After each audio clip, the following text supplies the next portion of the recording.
Hell yeah. Just when you thought there was nothing left for you to do with your night, the Revolver podcast, Mama Hot Flash, crew is hot, always doing you right. With a fresh take on gaming weekly, PCs, consoles, and handhelds. Bump what you heard since birth on this earth, we know that the future belongs to the nerds. Revolver Live. What you say? Revolver Live every Sunday at 6, bringing that gaming magic to your life. Doing it live on Twitch to show that you don't want to miss. Be sure to subscribe. Crack yourself a brew. If at work or you who, now you can join the crew for the ride. Xbox, mobile, and hot topics around the nation. To gaming rigs, headsets, hardware, and PlayStation. Shout out to Joe. Can't you see him glow? Token brother brought the flow. Now it's time for the show. Let's go.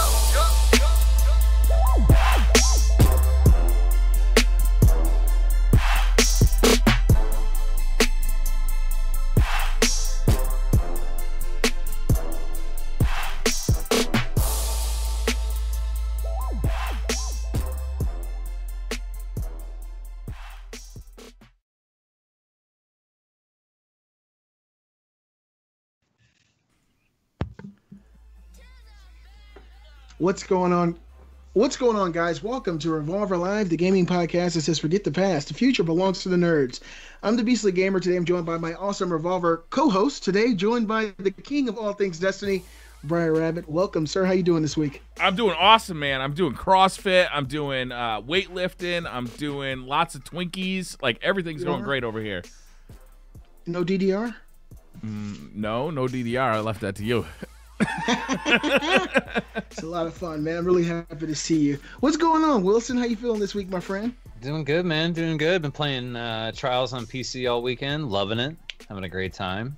Yeah, good. I'm really anxious to hear about it, guys. I know I'm kind of late to that party. I'm coming. I've just been so busy, and I want a PC that's going to do the game justice. I promise you I'm coming. Wilson, I also got to say, you're fresh as hell, man. I mean, every week, you make me feel older and older, even though we're kind of close in age. Shit, how do you keep up with the trends so well, man? It's clean, brother. As you guys know, my girlfriend Sam, she lays out my clothes for me each morning, make sure that they match.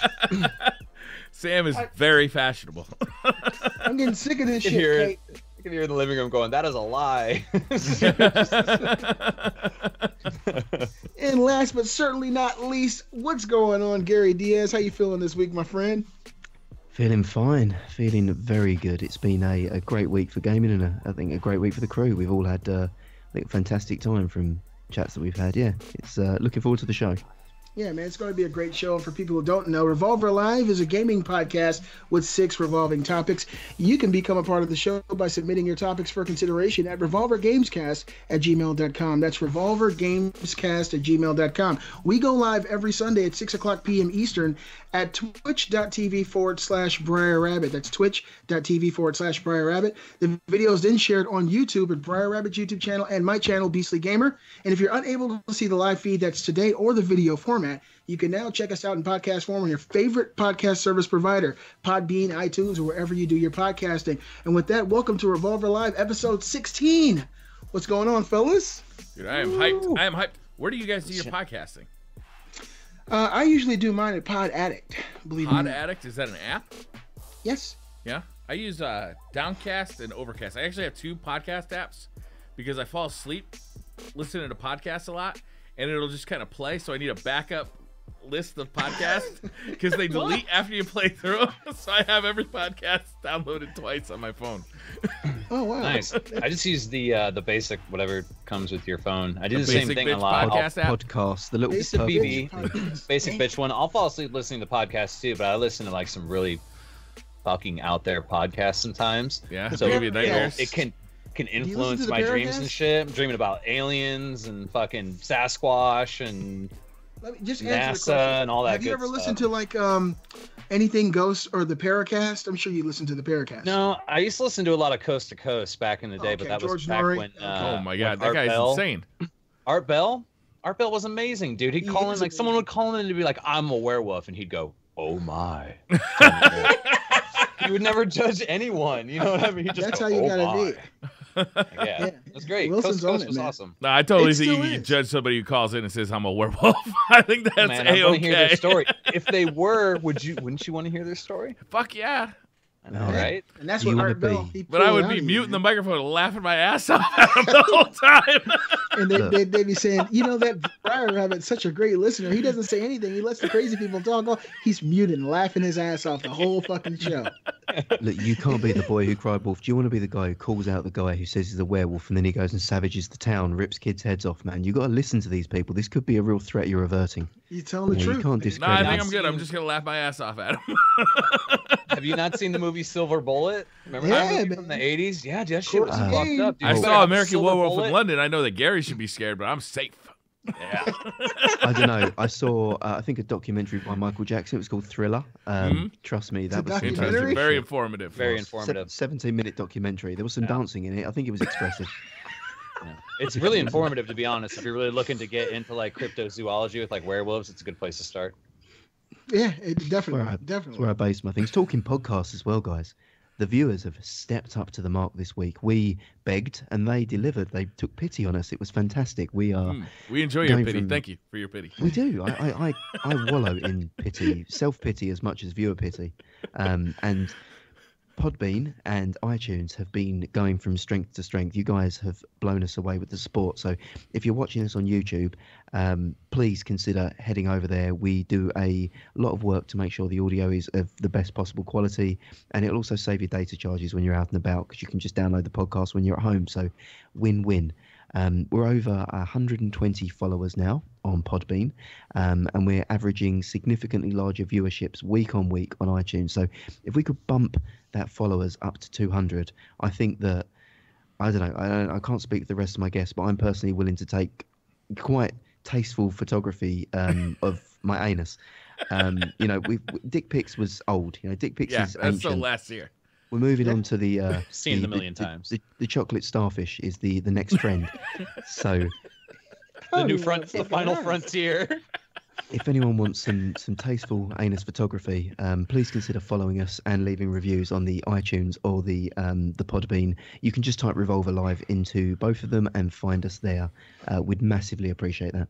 Yeah. Can I segue into something real quick here? Speaking of reviews, leaving us a review on iTunes, we had said that if we found some funny ones that we were going to read some, and Yes. I found a couple funny ones. I want to So, hear some funny reviews. Chad B says #fucked like Big Bird. Yes. That's a good one. Yes. Yeah, Don King 44, love the podcast. Only 4 stars because Gary is slow uploading them, and I have to watch them on YouTube and kill my battery. God, Gary, #fucked what like the Big fuck's the Bird. hold up, You're man? fucking up our score, Gary. This week it took your wife kicking me up the arse for me to put it on there. That was how bad it got. I forgot about that, dude. She called you out. Yeah, man. She's like, Friday, motherfucker. What day did you call this? I was like, oh. Damn. We got another one from Captain Mo. It says, listen to the podcast mostly for the segments on porn. However, these guys know absolutely nothing about VR porn. Very disappointing. The parts where they talk about video games are okay, I guess. 5 stars though. Thanks. Yeah. Well, I think We we're gotta going to step have up to. our game on VR porn, guys. I We think gotta that's get right, into that. Beasley. I I think think if we he's the can't let. expert, Who we- was that? Who left that comment there? That was Captain Mo. Captain Mo. We cannot let Captain Mo down. We need to become the authorities on VR porn in the podcasting world. I think it sounds like we've got an authority. Is there any chance we could get a dial-in expert there from Captain Mo to come in as a consultant on VR pornography? We can Fifth guest. we can bring him on, you know, dial him up and say, Captain Mo, what's your view on this? And he can go into in depth on the for how many splats out of 10 he gives it. But Yeah, calling That's Captain a great Mo. way to rate it. You know, I want to try it, but I only have one VR headset, so I'm going to be hanging out with my wife. Who knows whether or not, you know, I'll end up getting divorced. I don't know how No, this this thing's is going to work. full immersion, right? She can watch the TV and see what's happening on the TV and reenact it for you. I double think dipping. she'd probably slit my throat. Next level. That's like the Minority Report. It does sound risky to me too, Beasley. It is, man. You got to wear Kevlar in a situation with some women. She's like, are you looking at her titties or mine? You don't know what to say. Just freeze. Both. Smile and nod. That's the best answer, Wilson. Smile and nod. That's what my dad told me. Good man. Yeah. Great It teaching. was totally related to VR porn too. He was like, son, one day. He was an one innovator. day." Yeah. That was a He was fucking. that man ahead of his time. He was a Ahead of his precog. He could see it coming. So, I know you guys have been hanging out this week and playing some trials on the PC, and I'm excited to hear it. But I want to let you guys know what I've been doing this week. I've turned over a whole new leaf, and I went back in time, and I've been playing PlayStation 2. I tweeted it out to you guys. Colin Moriarty's mom even commented on what I've been doing. I've been playing Dance Dance Revolution, DDR2 Max. I went and bought 2 new Macs because my old Macs are like 8, 9, 10, 15 years old. So I bought new ones, and I just refurbished everything and made it all new again. And me and my wife have been in the living room stomping like people possessed. At some point, I think I'm going to go through my hardwood floors and end up in the crawl space. We've been having a ton of fun playing it, though. And it's been so many years. It's good to know that I still got the rhythm. So I took it a step further. After playing DDR2, I've been playing it every day for like the last 4 days.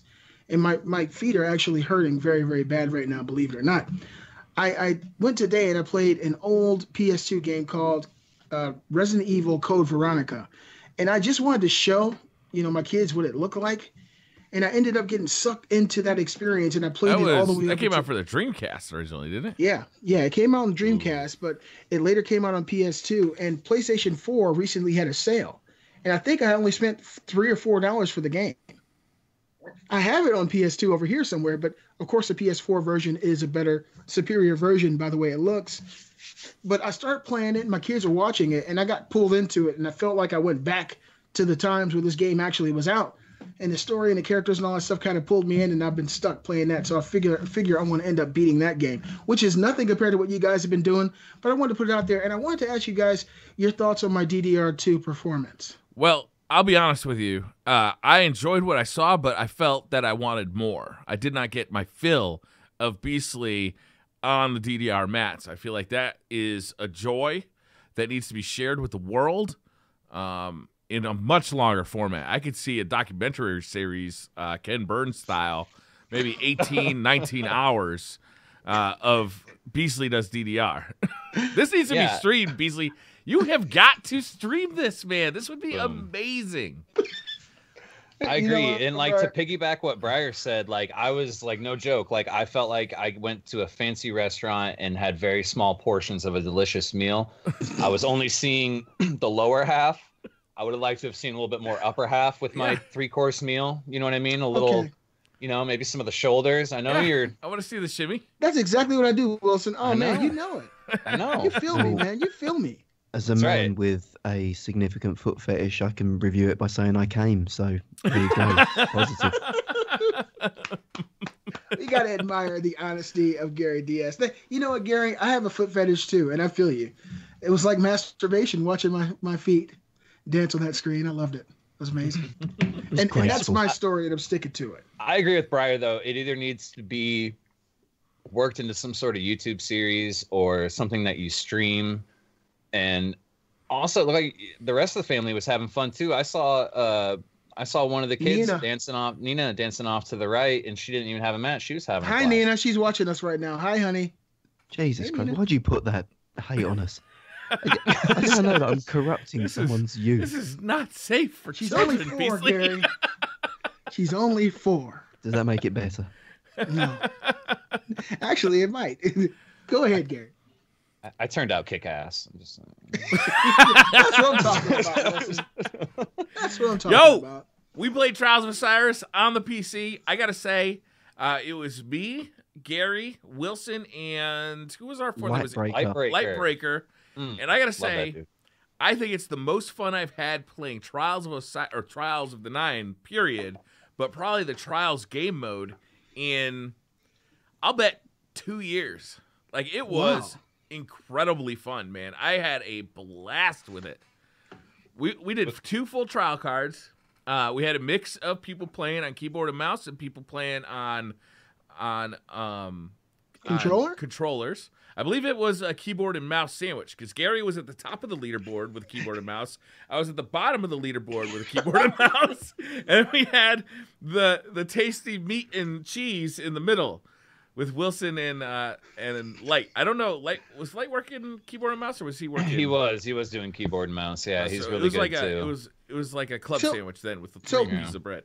Before you get into the meat and potatoes of this experience, Wilson did better than you with a controller, so it is possible to play on PC with a controller. And Yeah, hang we said that all along, man. The game is very playable with a controller.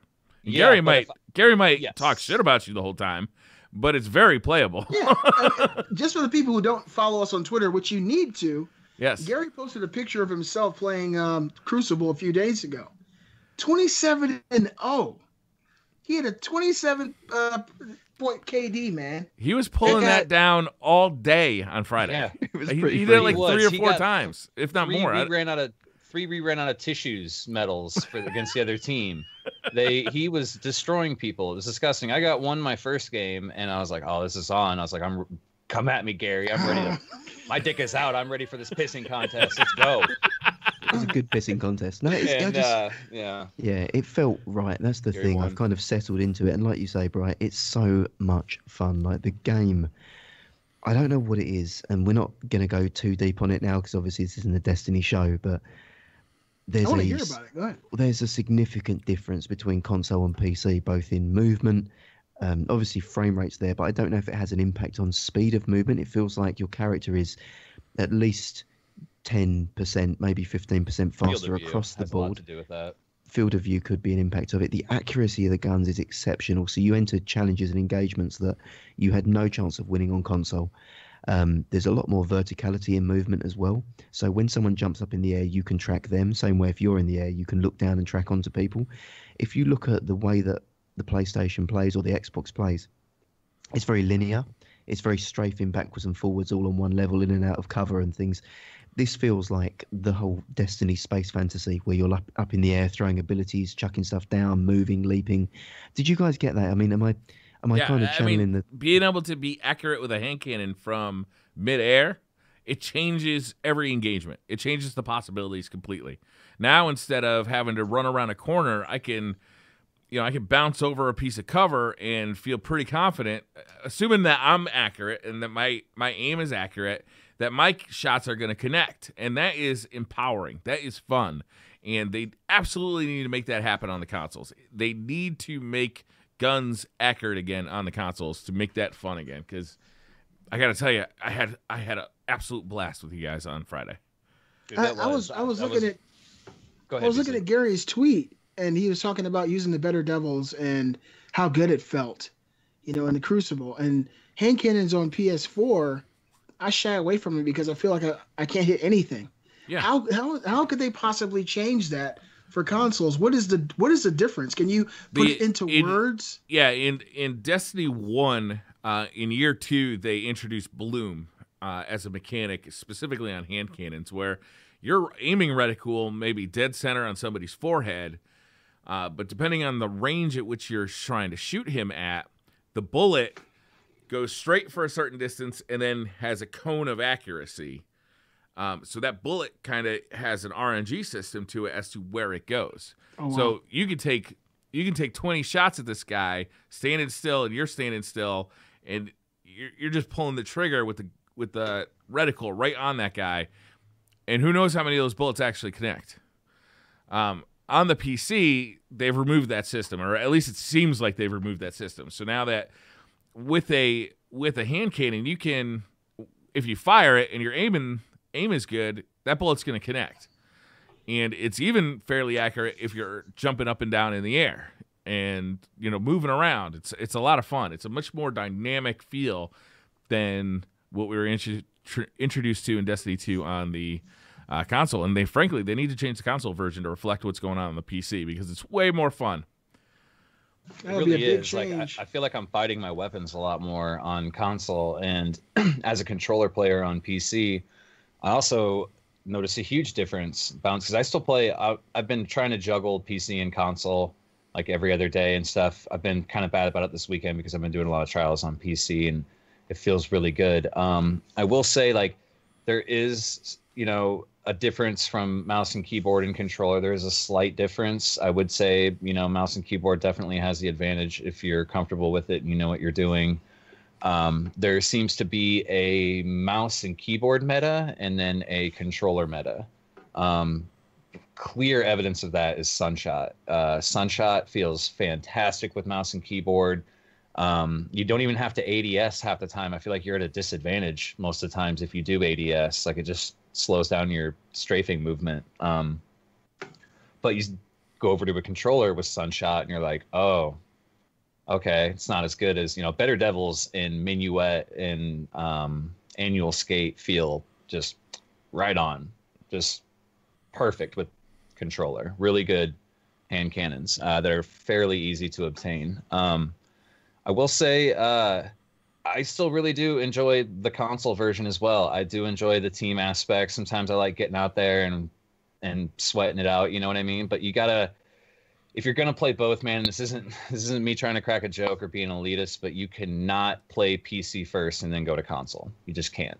Like, it does something with your eyes. Like, it takes a minute to get used to, about 20-30 minutes of it you get used to it, but it's very disorienting, and half the time you don't even know what the fuck is going on because you're, the frames, they do play a lot with like how it feels different, because like you are seeing more things happening than you would in 30 frames. But like, if I start playing on console and haven't played PC, I have no problem. I still enjoy playing it on console. It's it's like experiencing multiple metas within the same game. I've got the console meta, I've got the PC controller meta, and then if I'm really feeling savvy and don't care about sucking, I'll use mouse and keyboard. I mean, this might be controversial, but I've been watching a lot of Twitch today, and I watch a lot of Destiny on Twitch. I'm always hanging out in someone's Twitch chat, and I've watched a lot of PC Trials players, the big names, etc., who are all playing PC, and watching their movement, watching the game, and the game is exciting to watch again. Felt like watching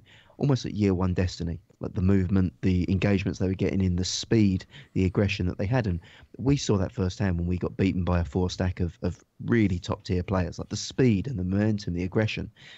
And then I intentionally wanted to see some PS4 players. So I watched some other big streamers who were doing PS4 again this weekend. The game is not fun to watch on PS4. It just isn't. The way the game plays on the console meta is so stale. It's Uriel's gift. Round a corner, slide, back out. Round a corner, slide, spray. I don't know what you can do about it, because I feel like I was watching you play, Wilson. You were not playing like that on the PC with a controller. I don't know what it is that's made them so No, you're different, right. but It's aggression. It promotes aggression.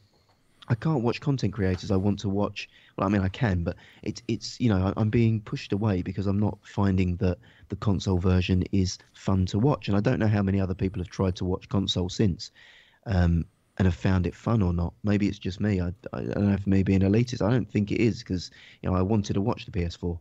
It's definitely a slower paced game on console Trials, 100%. And a lot of that has to do with, in my opinion, it's a larger player base of people who,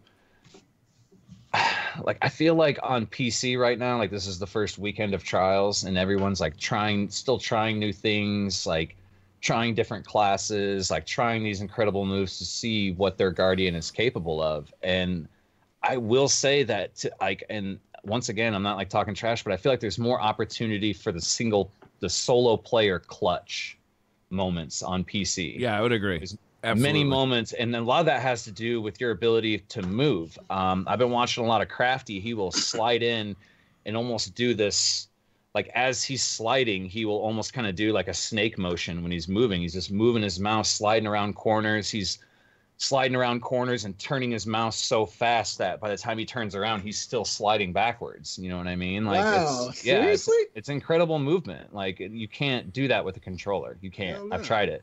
Like, I do Blink Warlock. Feels fantastic. You can be really aggressive. You can eat grenades, lay down riffs, and cause everybody to stutter their PC game and shit. It's amazing. I don't know if you guys heard that, by the way. They figured out that's what's causing a lot of the stutters in Crucible is Warlock riffs when you lay them down. But I've been really Warlocks. Fucking Warlocks. Again. Fucking Warlocks. Fucking everything up. And apparently Arc Buddies make it worse. But anyway, Arc Buddies? Not Arc Buddies? Yeah. No, So when don't say that about my buddy. When I'm blinking away from an engagement, like if I pull heavy and someone's chasing me, I'll blink, pull out my sniper, and I'll just be pulling a 180 off by the time my feet hit the ground.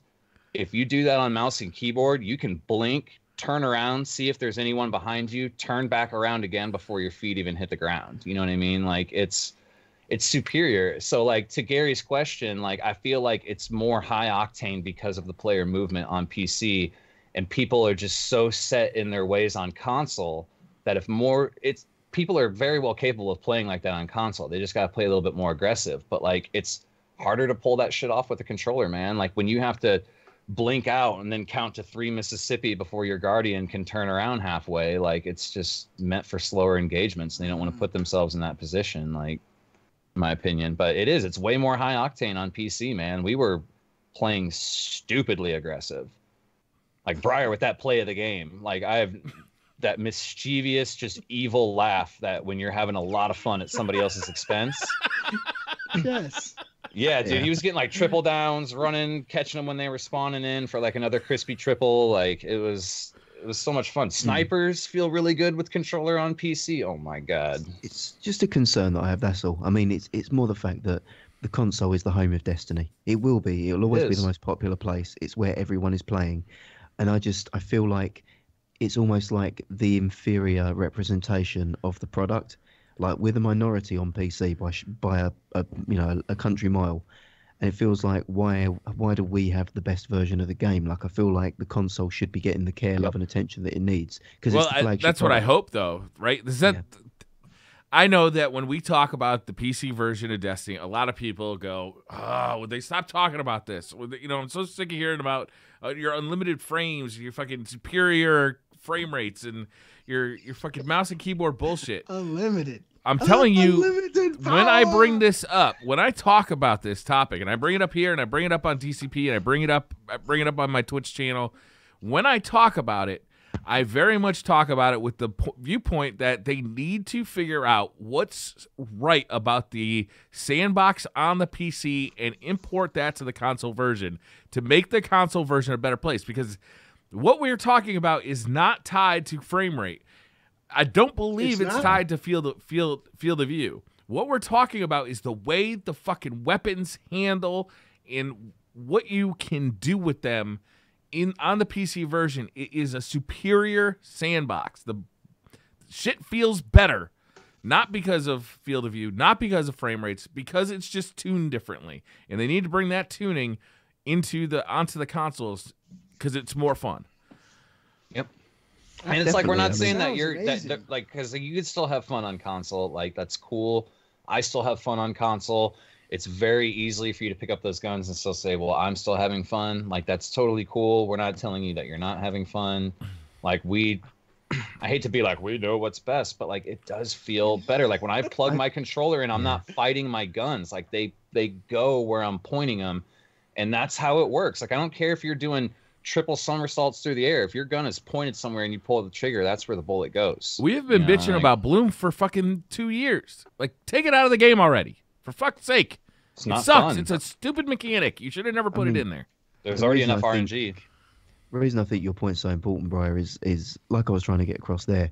Whether you want to be PC elitist or not, you have to realise that we are not going to sell copies of the game. We're not going to fund development on PC. We're too small a portion to do it. If Destiny 2 fails on console, Destiny fails full stop. Do you know what I mean? If people aren't having fun on the console version, then there's no Destiny for anyone. So ultimately, we need to, I guess, support the console version. We need to get the console version having as much fun as we are having on the PC, because a lot of the complaints that I've heard, strip out the end-game complaints, but the complaints around the game feeling sluggish, other things like that, I've not heard any of them on PC. And no one's not having a good time in Destiny 2 PvP, and even just doing public events. It's just fun to play the game on PC. Now, I remember when you guys had the opportunity to play the PC version during the beta, and Briar and Gary, you guys came back to the show and you mentioned how different it felt. And I remember Briar stating that he thought they were going to make those changes on the console version because that beta was actually first. From the sounds of things, they haven't really changed anything. No, I was wrong about that, Beasley. Do you think that they're actually looking at this? Is it possible that they could actually, remove Bloom? Beasley. you're right when you said that. Is I thought that what we were seeing in the PC beta was a reaction to more how tuned players, version, yeah, like a reaction to how players received the console version. Players liked the console version. They made some adjustments. They had some critical complaints. And Bungie made some adjustments, and then came out with the PC version of the beta. And I thought, oh great, they fixed so many of the things. And then the console version of the actual game came out. I was like, oh, it's just different on PC. Yeah, I mean, like, they absolutely could remove Bloom. Here's my thing about like the overall sandbox, though. Like, Bungie made the game for console, and Vicarious Visions did a lot of the work for PC. That's a huge pill to swallow, dude. To be like, we got to port over somebody else's work. Like, and I would totally understand if like that didn't happen, like they didn't exactly port over, because like, we're obviously not going to get the frames, and I don't think a lot of these changes are indicative of frames. That's just a bonus byproduct of the PC goodness that we're experiencing. But I absolutely think that they could do things like tone back on recoil, tone back, just make bullets fucking go where your gun's pointed, man. Like a lot of shooters do. Nobody in the history of any game has like Bloom or any of that bullshit. Like, just let the gun shoot, man, and like let the guns feel even more fun. Like, I think they could do that, but like to import, they say, and I want to get something out there first. Like, they say that the sandboxes are the same. I think what a lot of people are misinterpreting that is when they say the sandboxes are the same, Uriel's Gift critical shots hit for the exact same numbers on console and PC. The way the token system works, the way the ins and outs of the game work are generally the same. But Bloom is not in hand cannons. Even in controllers, it's not, dude, it's almost non-existent with controllers. Like, I have no problem using a hand cannon with controller. I want to see what that feels like. Yeah, dude, it feels great, man. You point the gun and fucking pull the trigger, and you're seeing damage come up, and it's awesome. It feels good. But a lot of people are misconstruing what sandbox means, and I can tell you right now that the way guns feel is definitely a different part of the sandbox on PC than it is on console, hands down. I think we've spoken for about half an hour on I guess on the issues. Well, no, our next topic's going to continue Destiny, but Destiny that's more inclusive. Let's look at the positives. So I'm going to paint a picture for you. We're in trials. We're stomping a team. We've decided now we're stomping them so hard that we're going to collectively teabag the hell out of the people, call them trash, say they should uninstall the game, that they're terrible players. And you're doing this live on Twitch. So typical Monday morning for Gary. Go on. Doing that. In the Destiny community, I know a lot of viewers there would find that incredibly distasteful, would maybe shy away from it. Other content creators would look at you and say that this is completely uncalled for, it's not professional, it's not inclusive. It seems to be that Destiny is the only community that does this. So our topic is, why is the Destiny culture so unique in shooters? Because in Halo, you'd have been like calling them all sorts of derogatory insulting terms. You'd have been dropping nuts on them left, right and centre. You'd have been telling them they're trash, and that was just any game. Like any match that you played, that was happening. Call of Duty, exactly the same thing. What makes Destiny different? Why do you get shunned if you behave in the same way that you could in any other shooter? Because adults play Destiny? A lot of kids play Destiny too, man, and like a lot of them are really cool. Like, I don't mean the word term. I shouldn't say the term kids. I'm sorry, people younger than 18. Young adults. Yeah. I'm gonna drop a few names of people. Like King of Pablo, JJ Molina. A lot of those people give me really high hopes for the future of young gamers. Those guys those guys conduct themselves in a very, very cool manner. They're fun to hang out with, and they're not little shitheads like you would think most kids are. But like there's a huge age diversity with Destiny, man. And like any family culture community, there's a few bad apples there. But I remember like the Halo days, man, just getting dunked on by like a couple grenades, and some dude comes in and just drops a couple power squats right on your face. That's the taco taps. Yeah, and like I don't know if it's because I was younger, but like, dude, that shit didn't even register to me, man. I'm like, yeah, whatever, he's dropping nuts. Now I go into the Crucible and I'm using, say, bad news hand cannon, which is bad news, and I don't know, some bullshit SMG that sucks, like Foggy Notion or something. I'm just playing around, and some dude, comes in, pure chills me with a Nova Bomb, decides to drop nuts on me. I get pissed, and I don't know why. And then I put my Better Devils and my Uriel's gift on, and I go in, and I yeah, and then I high cal him to the face, and then I drop my nuts. I never really bag first, but I'm not afraid to. Wilson is the White Knight bagger. He will bag for the team. If a bag needs happening, Wilson is your man. I will step up. If my friend gets bagged, I start seeing red and shit too. I almost take more offense if they bag my friends than me, but. Because we were talking about one day, Briar started bagging some dude, and we're like, oh, he's like, I'm gonna see it on YouTube. Briar, it's gonna be all edited. Briar Rabbit bags first and all this stuff. And I was like, yo, I'll bag whoever for you from now on, so you don't have to worry about it. But You're the fucking man, Wilson. That is the good. That is crazy though, because in Call of Duty, man, I mean, dude, I don't know how many times what Call of Duty was it where they finally introduced the mute all button in the lobby? Was it Black Ops? Black Ops 2. Black Ops 2. Black Ops 2. Black Ops 2. Black Ops 2. That was the first time they did it. Start an X. I don't know if it was the first, but I know you could mute the whole lobby. And dude, I have heard everything in those lobbies, man.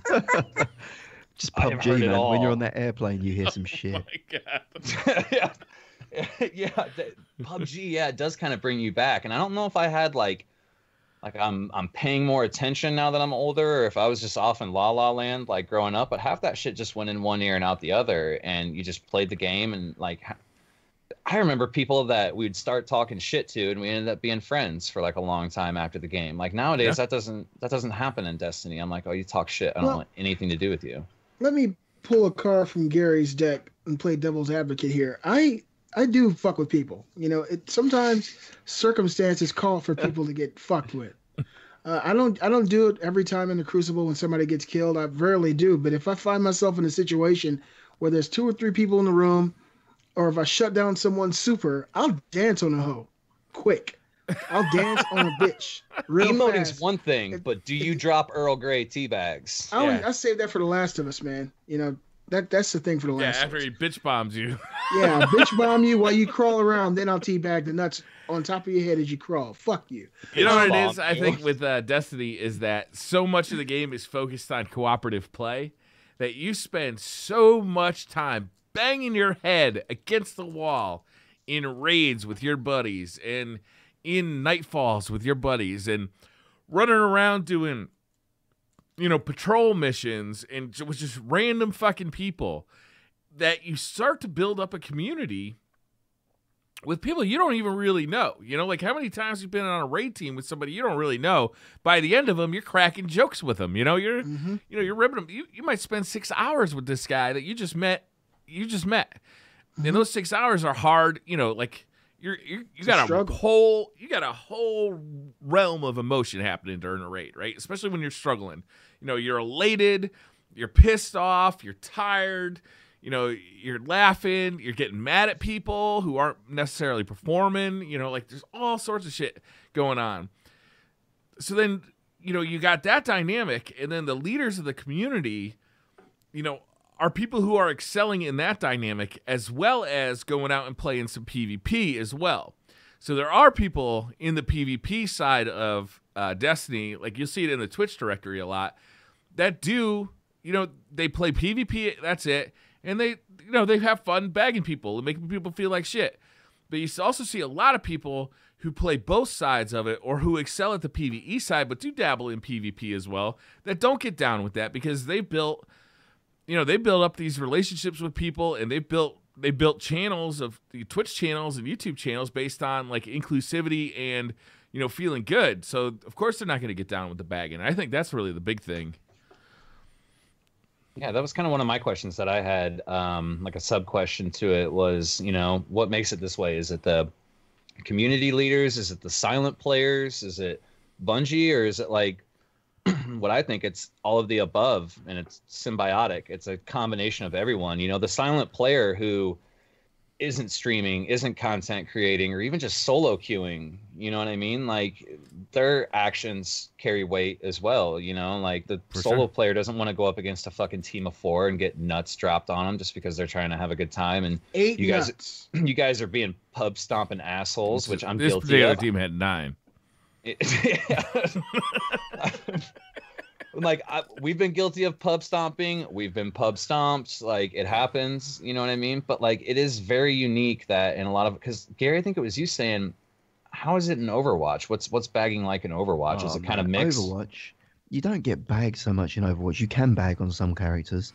Generally speaking, Overwatch, because you can talk to the opposing team, you can do /M, and that's match chat, or you can do /T for team chat. So half the time it's people yelling at their team, either in voice chat or in text chat, saying how much of like a shit player they are and how they could play that class better than the person who's currently playing it. That happens like continuously.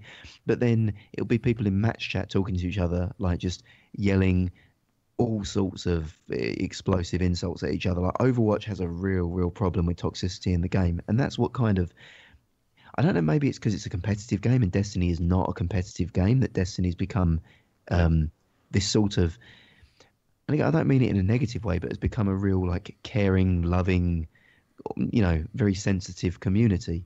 It's an inclusive community. Yeah, and no other shooter has it, and it's very, very unique how it's. I don't think it's like, you know, let's take one. You can use his name because he's top of the directory there, like Gathalion, who is like, you know, the daddy of the Destiny community, and will often say himself he sets the tone for the Destiny community. I don't think it can be solely put on his shoulders for what he's created, but I think a lot of people live by the standards and the role model, the role that he sets for the community.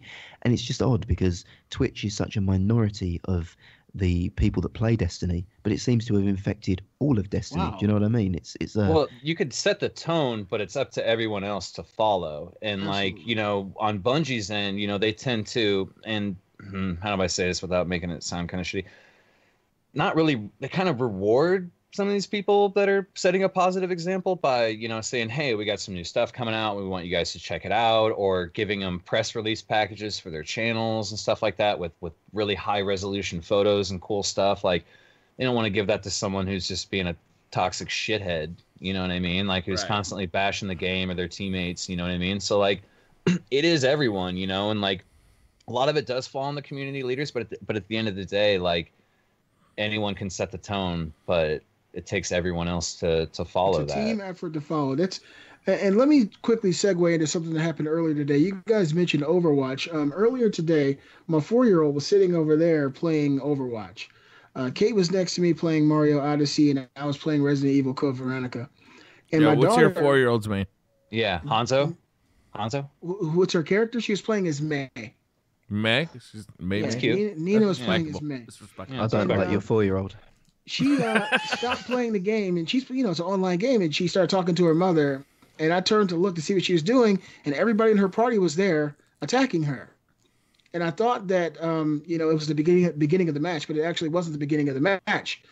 Nina had been inside the starting zone shooting cans with her icicles, and the whole team was out there losing. And they didn't know it was a little girl who just found joy in shooting icicles, so they wanted her to leave and back the hell out so somebody else could play in the lobby. I don't care if you're 4 years old or not. You're fucking with my elo right now, and it's got to stop. I told her, I said, you can't just shoot icicles. They need your help. And then she proceeded to look at the ground and walk outside and get killed. Cute story. That's adorable. You should get her playing Hanzo. It's really good. It's really good. Yeah, it's really good. He's really team oriented. He has a lot of utilities. Everyone loves the guy at a party. I mean, damn. Yeah. Hanzo's just shaking his head. You see this BlizzCon? You see BlizzCon announcement? Hanzo, you can now main in Heroes of the Storm, so you can annoy people in 2 games. Fantastic. And Wilson just bought Heroes of the Storm. Look at that. That was quick. Actually, it's free, isn't it? Isn't Heroes of the Storm It is free. You have to buy the heroes. It's like League of Legends. So Hanzo's going to be playable there. I played that game a couple years ago. I liked it quite a bit, actually. One more thing about Overwatch real quick. If I hear one more fucking Genji say I need healing, I swear to God. Swear to God, that is the only character that you hear in any games. I need the healing. Like, it's just over and over. Can you do the Genji Ultimate for me right now? Which one is that? Is that the Yuji Ukeone? Is that what he says? That is the one. Ukeone. Yeah, it's good. Pretty like good. Awesome. Willie, you the man. They're my favorite, Hanzo. They're brothers. Did you know that? Hanzo and Genji? Yeah, They're in the same room and they're talking. He tells him he's not the brother that he once knew. There's some drama. It's cool, man. I only want to meet Diva, man. No robot, just Diva. All right. It's cute. Yo, we got some huge news to talk about. We don't do a whole lot of news on this channel these days, but good God, did you guys watch the PlayStation conference at Paris Games Week? Yes. It was amazing. Explosion of info. It was insane, right? So I want to kind of go through the list, and I'm going to use an article over on VG 24/7 to kind of, because there's so many games. I just want to go through kind of like the list to get some reactions as we go here. So I'm gonna kind of name off the games. You guys tell me what you thought, what you got excited about, what you didn't like. And we'll do some like overall impressions at the end. How's that sound? Yeah. All right. Hong Kong Massacre coming to PS4 in 2018. Looks like a completely badass top-down shooting action with Hong Kong movie vibe. Think Hotline Miami meets John Woo. Yes. Hotline Miami meets John Woo. That sounds good right there. I don't know. I played, what was the game? Ruiner recently, which is very, very similar. And I feel like I've got enough of that genre with Ruiner. I don't know. It didn't strike me. I mean, you guys... Oh man, it didn't did you guys strike see that me. and get motivated? It looked cool. Ruiner? It looked cool No, to me. I I didn't didn't. play I didn't check out Ruiner, so I don't know. Have a whole lot of background on that. I did like Hotline Miami. I didn't like Hotline Miami 2 that much, but this looked like fun. It just looked cool. I love Hotline Miami. It's two of my favorite games. I would have never thought I loved them as much as I do. And when I saw this, I was like, holy shit, this is just like what I loved in Hotline Miami. More realistic style, kind of Max Payne jumping over things. It's mine. That's a must-have game. It looked incredible to me. Yeah, it did look cool. Gardens Between. I don't think I remember this one. Anybody get a good feel for this one? It's a puzzle game. Puzzle games, really? On. Loco Roco 2. That was a big announcement before the press conference. I love Loco Roco Part 1. I didn't really get into 2, and I used to kill that game on my PSP, so it'll be definitely something I'll be picking up soon. I think it's already available, as a matter of fact. Oh, really? Yeah. Sims 4 is coming to the PS4 with 4 expansions. Woo! Not a big Dude, fan. I haven't played a Sims game in so long. It used to be so good back in the day. I'm not going to lie to you. This game actually looked pretty good. It was Tennis World Tour. Yeah. I haven't played a tennis game in a So long time. bro. I used to like them. Yeah. You remember And Mario they would come out Tennis? every I used to year. fucking Yes. jam on Mario Tennis. Yes. This one I also is made the mistake of getting that for Virtual Boy back in the day. But that I tennis had it on game Virtual Boy. could be fun as hell with, like, we'd make a drinking game out of it. Yeah. Could you The imagine? last Like, tennis dude. game I played was the original one on the Game Boy. It came with the Game Boy. There was a tennis game. Do you remember Game Boy No, Tennis? Tetris came with the Game Boy. Yeah. Tennis. What the hell No, did they pair you Tetris. with over there? What the fuck Over happened Tetris. to Europe? In the UK, This they explains fucked so you much. guys. Why Yeah, you guys are such a tennis. sour attitude all the time. 'Cause you got Tennis. tennis instead of Tetris. Yeah. Do you guys call it something different, like football? Is there some sort of disconnect here? Like, do you call Man, Tetris tennis? Go on to the next game. Right, I'm looking this up. Jeez. I like a good tennis game. I loved. I don't know if you guys remember tennis for the Wii U. It came with Wii Sports. I Yeah. fucking played hours of tennis. No, Everybody else it was was doing called bowling. I Mario love that came tennis. with the Wii U. Mario. Damn. A PlayStation Not about VR game from Disruptive Games called Megalith. This was described as an art style set, or a lovely art style set against a trailer that suggests an epic storyline where the player battles giant beasts and is one themselves. It's a shooter with destructible environments, and it has a 2018 date.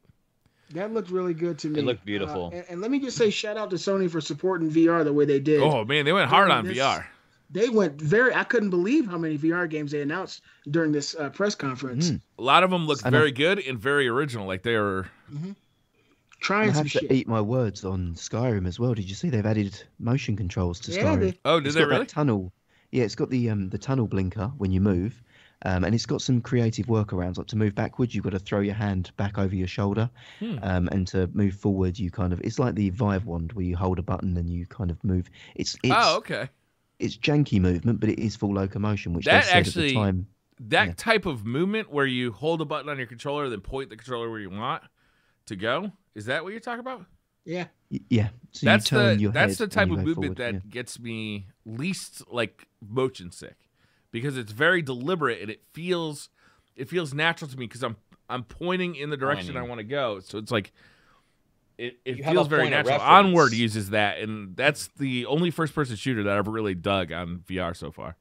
I think that what that does is it gives you a point of balance and center, because you know where your hand is, and then if your head's turning with it, you have some sort of center. You're not getting like vertigo. It feels good. What they announced with VR, it's the I've been kind of waiting for a lot of games to come out to potentially dip my toes into it. So they got that new VR headset, the improved VR headset. It's not like the display I don't think is improved, but like some of the ergonomics and the you have base 18 station cords coming from the back of it. Just one, so that's a good thing. Bout of Blood, airship space battles, shooting from a regular gun, and on ship to ship level. This is a hard article to read. Yeah, that was the VR game. I want to try it. If we summarize it, that was sort of Sky Pirates. It was like steampunk pirates in VR. Yeah. So you can have the fantasy of being Sky Captain and sort of going off and attacking other ships. It looked interesting. I'm not going to say it's not a system seller, but it was interesting. Ultra Wings VR is basically a flying game in VR. Pilot Wings. Sprint like Pilot Vector Wings in VR. Yeah, it did. It did remind me of Pilot Wings a lot. Sprint Vector looking completely and utterly bonkers on PSVR. I don't know what it is. I saw That that doesn't one. help us at all. I don't think I saw that. Moss, that was the one with the little mouse. Yeah, another VR game. That looks cool, Briar. Yeah. That looks pretty nice. I like that. Resident Evil 7 for VR has some new DLC coming out that stars Chris Redfield. It looks like it's going to be a little more action-oriented, and it's going to have brand new monsters to shoot. I need to hear Gary on this. Before the show, me and BC caught up on that. That's probably the DLC that actually it was down to $25 this week. I found Resident Evil 7, so I actually picked it up, but I haven't played it yet. So it's on Steam. I can still refund it, so I'm safe. But this thing with Chris Redfield, where it's Resident Evil 7, but you are the kind of muscle-bound superhero with loads of ammo and loads of guns, and you're mowing down like 10, 15 enemies.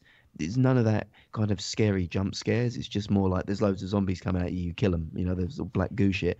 That's actually sold me Resident Evil 7. And I know a lot of people will say it's shit, it's completely gone off the mark. But for me, going in and after, is it Lucas, the brother? I think it is he's going after. Mm-hmm. Yeah, he was one of the most interesting characters in the game, too.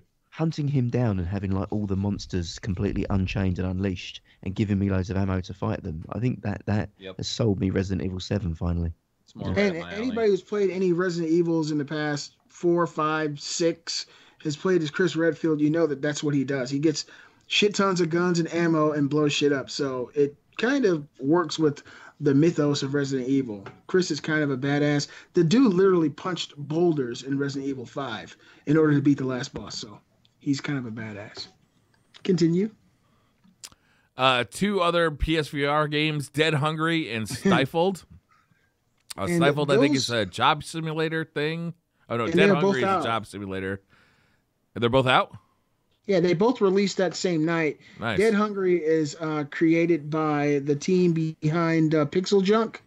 And there's basically, there's zombies coming towards you, and you're like at I want to say like a hot dog stand. And when they get to you, they can either kill you or you can make food really fast and throw food at them to stay alive. So it's one of those zany type of VR experiences. I'm sure a lot of people enjoy it. Who knows? Maybe sometime in the future. And Stifle is a sound-based thriller in the pitch black with a very unique art style. This is cool. So you're going to be using sound to navigate and stay away from danger. That could be very scary. Wow. That's for Gary there. That should be Gary's first VR game for PS4. And League of War VR Arena. This looked really cool. This is it looks like basically a board game where you stand over the board and you play like a RTS, like on a table. Like it looked cool. And you can play with somebody else, so you can get you can see them on the other side of the table. Yeah, they're on the other side, and you're playing against them. It's pretty damn cool. They showed Final. Yeah, that didn't look good. I'm not gonna lie to you. Bootylicious. I'm not They really also into that showed kind of stuff. Final Fantasy 15 episode that Ignis. looked good. Yeah, I really liked Final Fantasy 15. That story was really good. Got me choked up. I'm waiting for the PC version to play it, so no spoilers. Oh, Yeah. I meant to ask you during Or the for Resident me. Evil 7. Are they going to bring the VR version that's a PC? Or is that just Yes, it locked was a behind one- PSVR? It was a 1-year exclusive, so yes. Like, confirmed by... Confirmed, yeah, it was a 1-year exclusive deal. It was coming in January. Okay, good. That's confirmed. Oh man, I can't wait to hear how it plays on like the HTC Vive or I would the imagine it'd Oculus. play any different, but it'd probably look a little better. look better. Yeah. Invector looked like basically Thumper. Yeah, nothing wrong with that. No. Ure? Are? This game looked cool, but man, that's a bad name. Yeah, it sucks. Kids turning into dragons and flying over the clouds. Yet another really striking art style and quite possibly some of the Journey vibes. It looked cool. It reminded me of Panzer Dragoon. Was it Saga? Yeah. Yeah, Panzer It reminded me of that Dragoon a lot. They showed Spelunky 2. That was a big surprise. I don't know how well that's going to do though. I've never heard anyone even cite Spelunky 1 as something they really They gave enjoyed. one Game of the Year the year it came out in a lot of It's places. really, It's really, very really popular. Where did it come out? Did it come out on PC? I want to say 2014. It came out. I think it came out on a lot of the portables. I'm pretty sure it Okay, came out that's on why I didn't PlayStation. know. It Okay, was on Vita. I have it on Vita? PS4 and Vita. Yeah, and that was all from the pre-show, wasn't it, Brian? Yeah, that's all for the pre-show. So now we're into the actual show. Ghost of Tsushima looked badass. Oh my god! I cannot wait, man. This is the new game from Sucker Punch. Basically, it looks like it's a historical fiction game involving samurai and the invasion of the Mongol horde. It looked incredible. Graphically, it looked stunning. But also tonally, it just got me amped. Like, by the end of that trailer, I was so ready to play this game. Yeah. Dude, old Japanese like samurai culture, so fascinating, so it just awesome. reminded me of like Onimusha. You guys remember Onimusha? Yeah, Onimusha, 100%. Yeah, It that really game wasn't reminded me of good, that- but this that game shit. did look good. Yeah, Yeah. that was Resident Evil with fucking samurais, wasn't it? Yes, Yeah. it I don't was. care what it is, man. If it's got like samurais in it, Dino I'm Crisis. down. Onimusha's the Samurais. shit, man. You got to show some love to Onimusha, man. Like I loved The Last Samurai with Tom Cruise, and it That's a had good Tom Cruise movie. in it. I mean, it's No, that's a good That's movie. a little Don't bit bring the different. Last If it- Samurai. if up. The it- Last Take us Samurai off is topic. not a good movie, if but Fuck Tom off. Cruise No. was sexy in it. he The Last was, he did Samurai look is one of good. my all-time favorite movies. I've seen that movie at least 20 times. At You least tell me 20 times. The Last Samurai is one of your all-time favorite movies. It's Gary, a great you're- movie. It's got everything. Ken More than Watanabe. Braveheart? I wanted to go and join Ken Watanabe's village, right? I wanted to have good conversations with him. That is perfect. But what would Here's you the do thing, when, though. when the Could you shit take- finally hits the fan, Gary? Would I'd do what would Tom be Cruise did and, just slay my kind of newly acquired native brothers and return back to America. I think that's how it ended, didn't it? He kind of Pretty just, sure. Yeah. It's the American way. yeah. But like, hear me out though. It had that movie. If it was The Last Ninja or something not as fascinating as maybe samurai culture, would you have liked it as much? I don't know. Did it have Tom Cruise in it with the nice goatee and the nice hair? Yes. Probably. Fair enough. Next we have Concrete Genie, which I don't even remember seeing. Anybody? It's a little boy who like It's like drawing. Yeah. He drew on the side of the walls and he was Yeah. making things out of concrete. All It'll right, look Erica. cool, but- I don't remember either. An FMV game. That's the No. full motion video game that it works with your phone. It's like a new PlayStation initiative where you actually play a game with Oh, your yeah. cell phones. Yeah. I tuned I out. heard some good things about it, Briar. You Yeah. know? All right. Yeah. Hey, I've been wrong before. Once. Blood and Truth. This game actually got me psyched. This is another PSVR game. Blood and Truth. It really reminded me of the Heist It is. VR demo. It is the actual game from London Heist. Oh It's my the god, that's actual the game. best demo. Like that is for me top 3 to 5 content I've ever played in VR.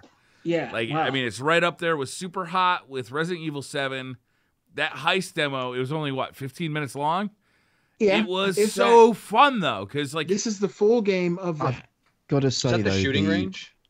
the no, it heist was like was Yeah. the heist was like this little mini story where London you put Heist, on the yeah. headset and you're presented like you're tied to a chair and you got this big mob heavy like intimidating you, and then you flash to another scene where you're sitting at a table and you're talking to a guy who's presenting you with like here's the heist, here's how it's going to go down, and you're Smoking a sitting right there. Yeah, cigar. you can pick up the cigar and smoke the Yeah, I cigar. remember you and, playing there's that, a lighter yeah. to play with, and then then you get into like this little shooting gallery where you're kind of behind a desk and there's like all these guys running around like on a balcony, and then you jump into a car and you're shooting from in the car.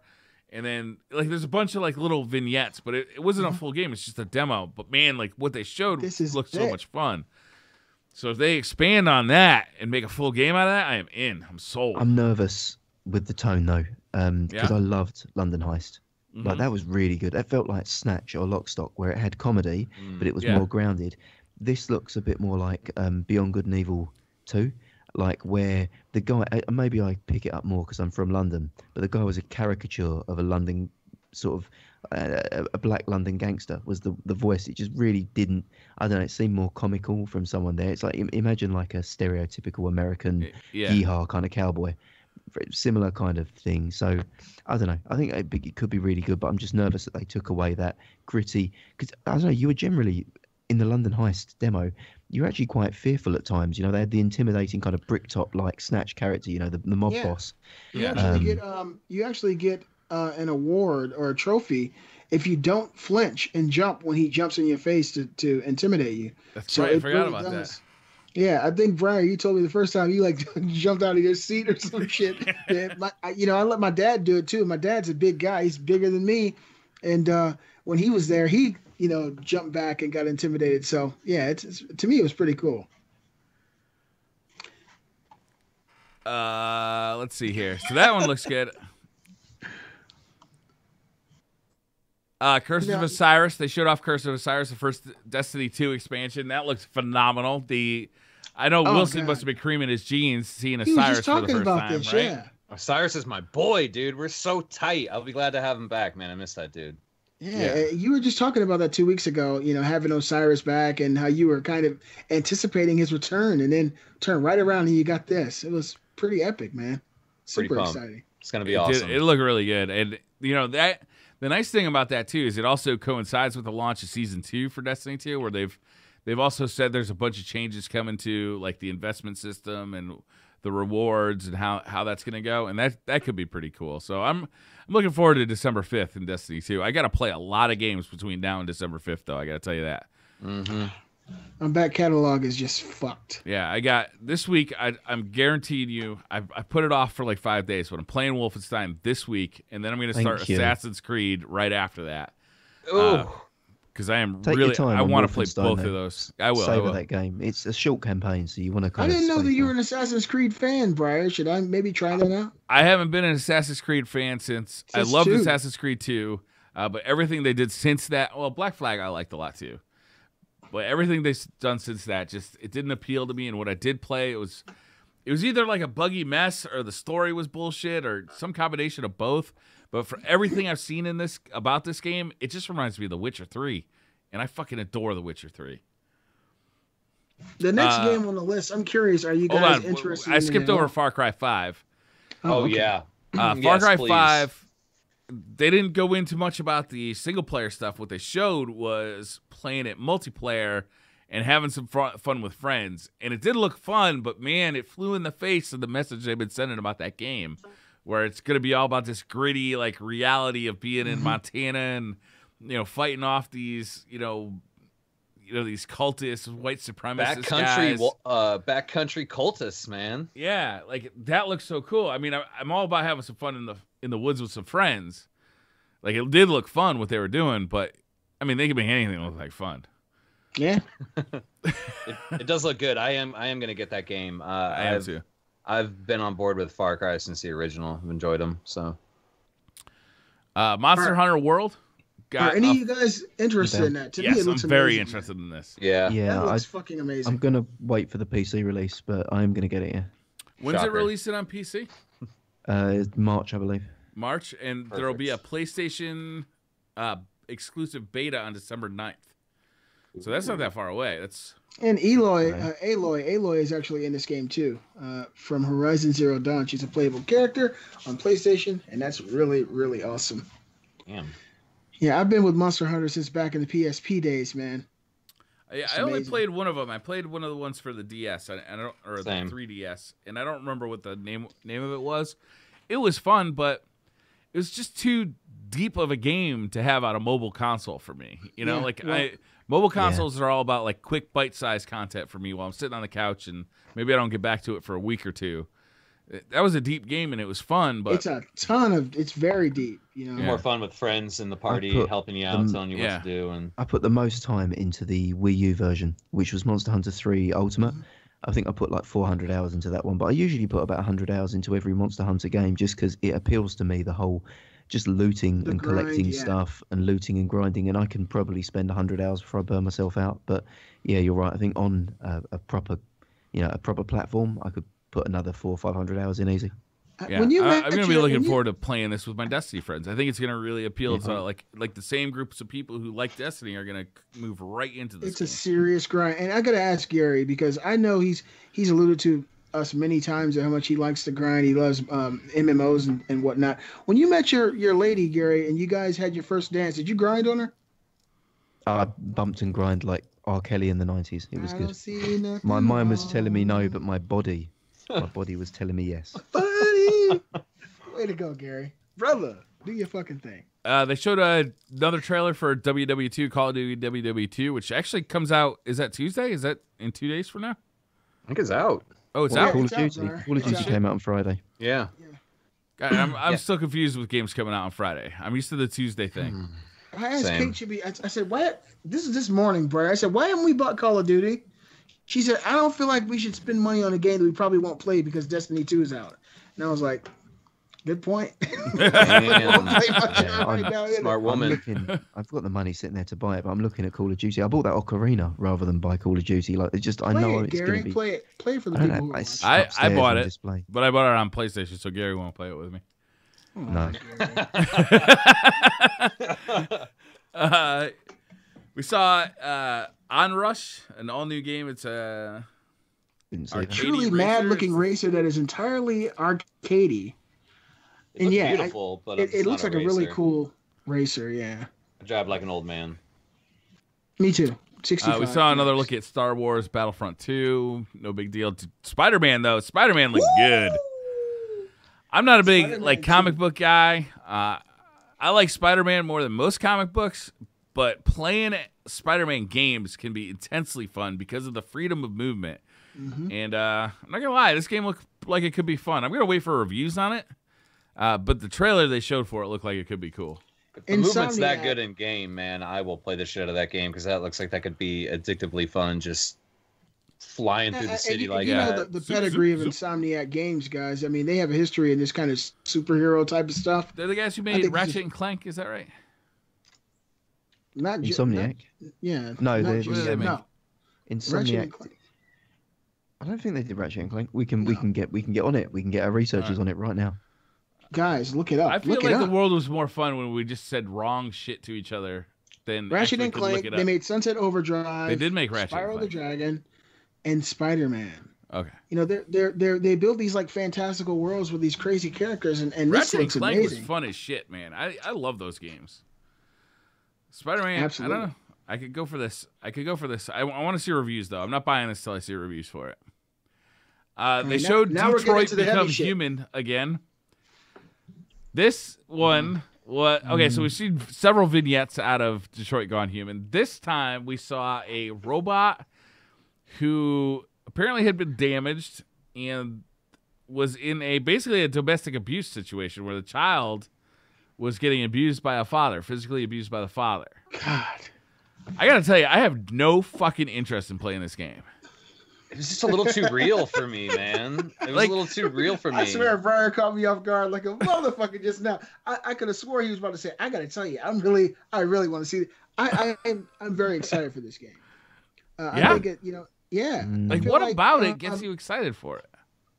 Well, I like those kind of dramatic situations, and after the last couple of games that they've made, they kind of failed. The whole situation with what's her face, Ellen Page, her game, it wasn't really that good, and people didn't really enjoy it.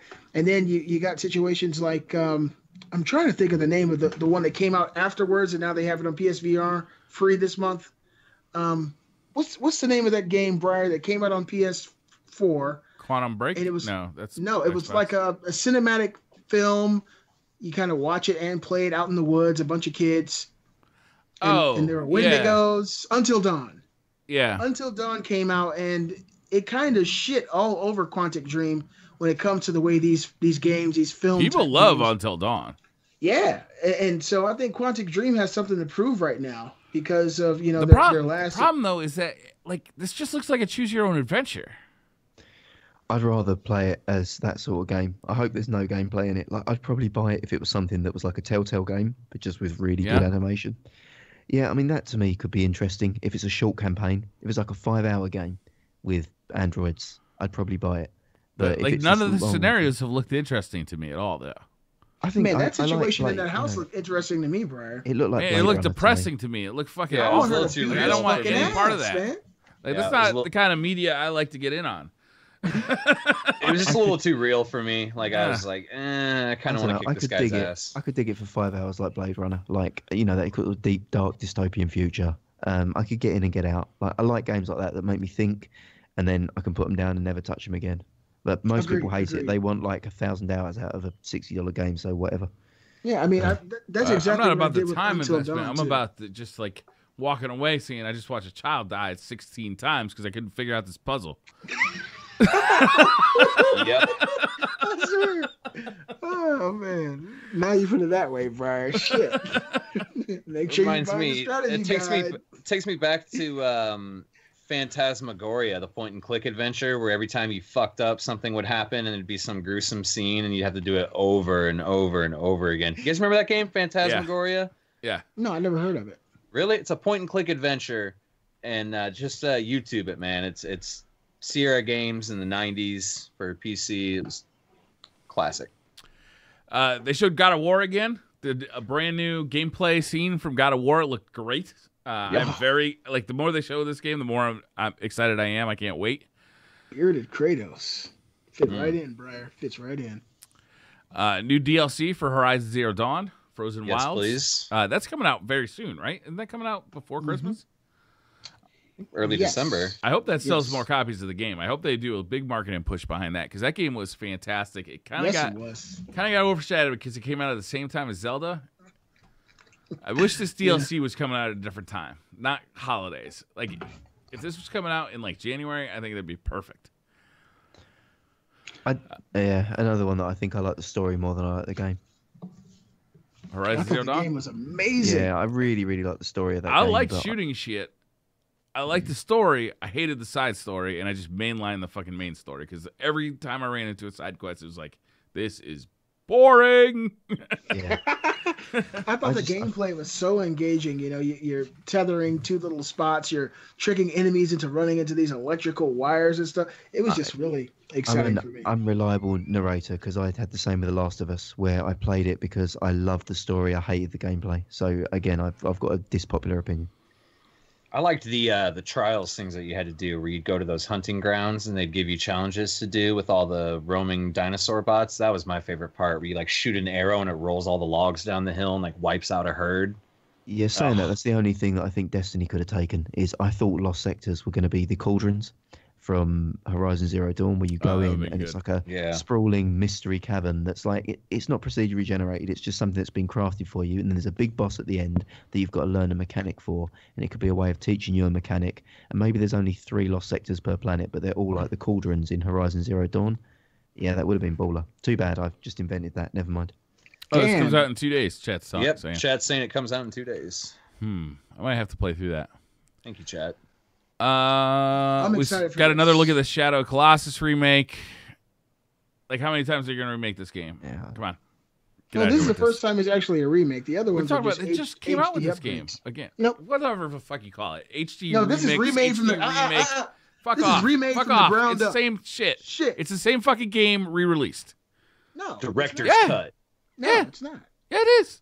The PS3 version was just a re-release at a higher definition. This is completely redone from the ground up. It looks like a PS2 game to me, Beasley. No, the hell it doesn't. Yes, it does. Again. It's a fucking flat polygon textures. It looks fucking. That game was super impressive when it came out on the PS2. It was less You guys impressive get on the Briar in the PS3, and comment it's less section. impressive now on the PS4. Ashcliff said, "Briar, leave Shadow of the Colossus alone." This game Reading was that. We all left it alone. amazing when We it came left out it on the alone on the PS2. Amazing PS2. now. Gary. It looks incredible now. It still looks like a Completely PS2 game redone. to me. I'm sorry. I got no interest in it. I love you anyway, Briar. I loved the game when it first came out, but I mean, I got no interest in these rehashes and remakes and remasters or whatever the fuck. Or whatever the fuck. All right, what did you guys think of the Last of Us 2 trailer? Beasley, you want to go first?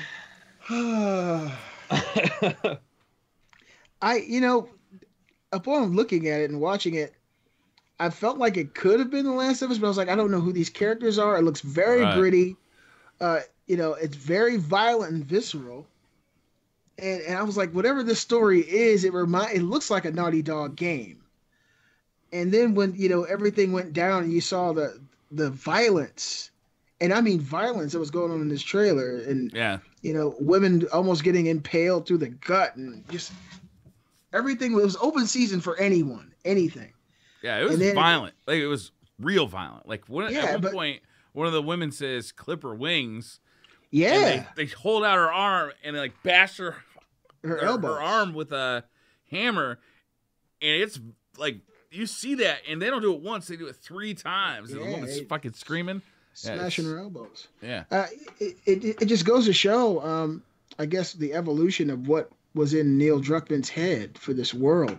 And in the end, when you see the clickers just running through the dark, coming toward the light to where they were, I was sitting at work in my office, and I was on break, and I was looking at this thing, and just this feeling of euphoria came over me. Like I almost came in my pants. I probably should have ran to the bathroom. Did you get some goosebumps? Yeah, my nipples got hard, everything. That's when you're passionate about something. I started calling people. I sent my dad, I love you text. It was just insane. I sent you guys, I showed it on Twitter, let you guys know that, it's back, it's here. I'm excited actually to see the direction they're going with this game. I'm happy that the gloves are off. Everything seems to be. I was happy about that too, Beasley. This trailer got a ton of hate. Yes. Like real hate. Like, why did it have to be so violent? Why would you show that to show us The Last of Us 2? Mm-hmm. When I watched that trailer, I was immediately hooked on what is happening here. Like, why? The story has to be fucking insane. Who are these people? Like, why are they in the situation they are? Who is that chick with the fucking biceps? I mean, good Lord. She's like, I was instantly hooked. Who is this woman? Like, what is going on here? And then they pop up Last of Us Part 2 at the end of the trailer, and I was shocked. I didn't know it was going to be Last of Us. I was down. Like, I don't give a shit if you thought it was too violent. I was fucking 100% into this trailer. Like, 100%. Yeah, I'm starting to wonder if that's the tone that they're going to set for the entire game, that it's going to be even darker than the original. Like, I hope so too, how do you because get darker than the original?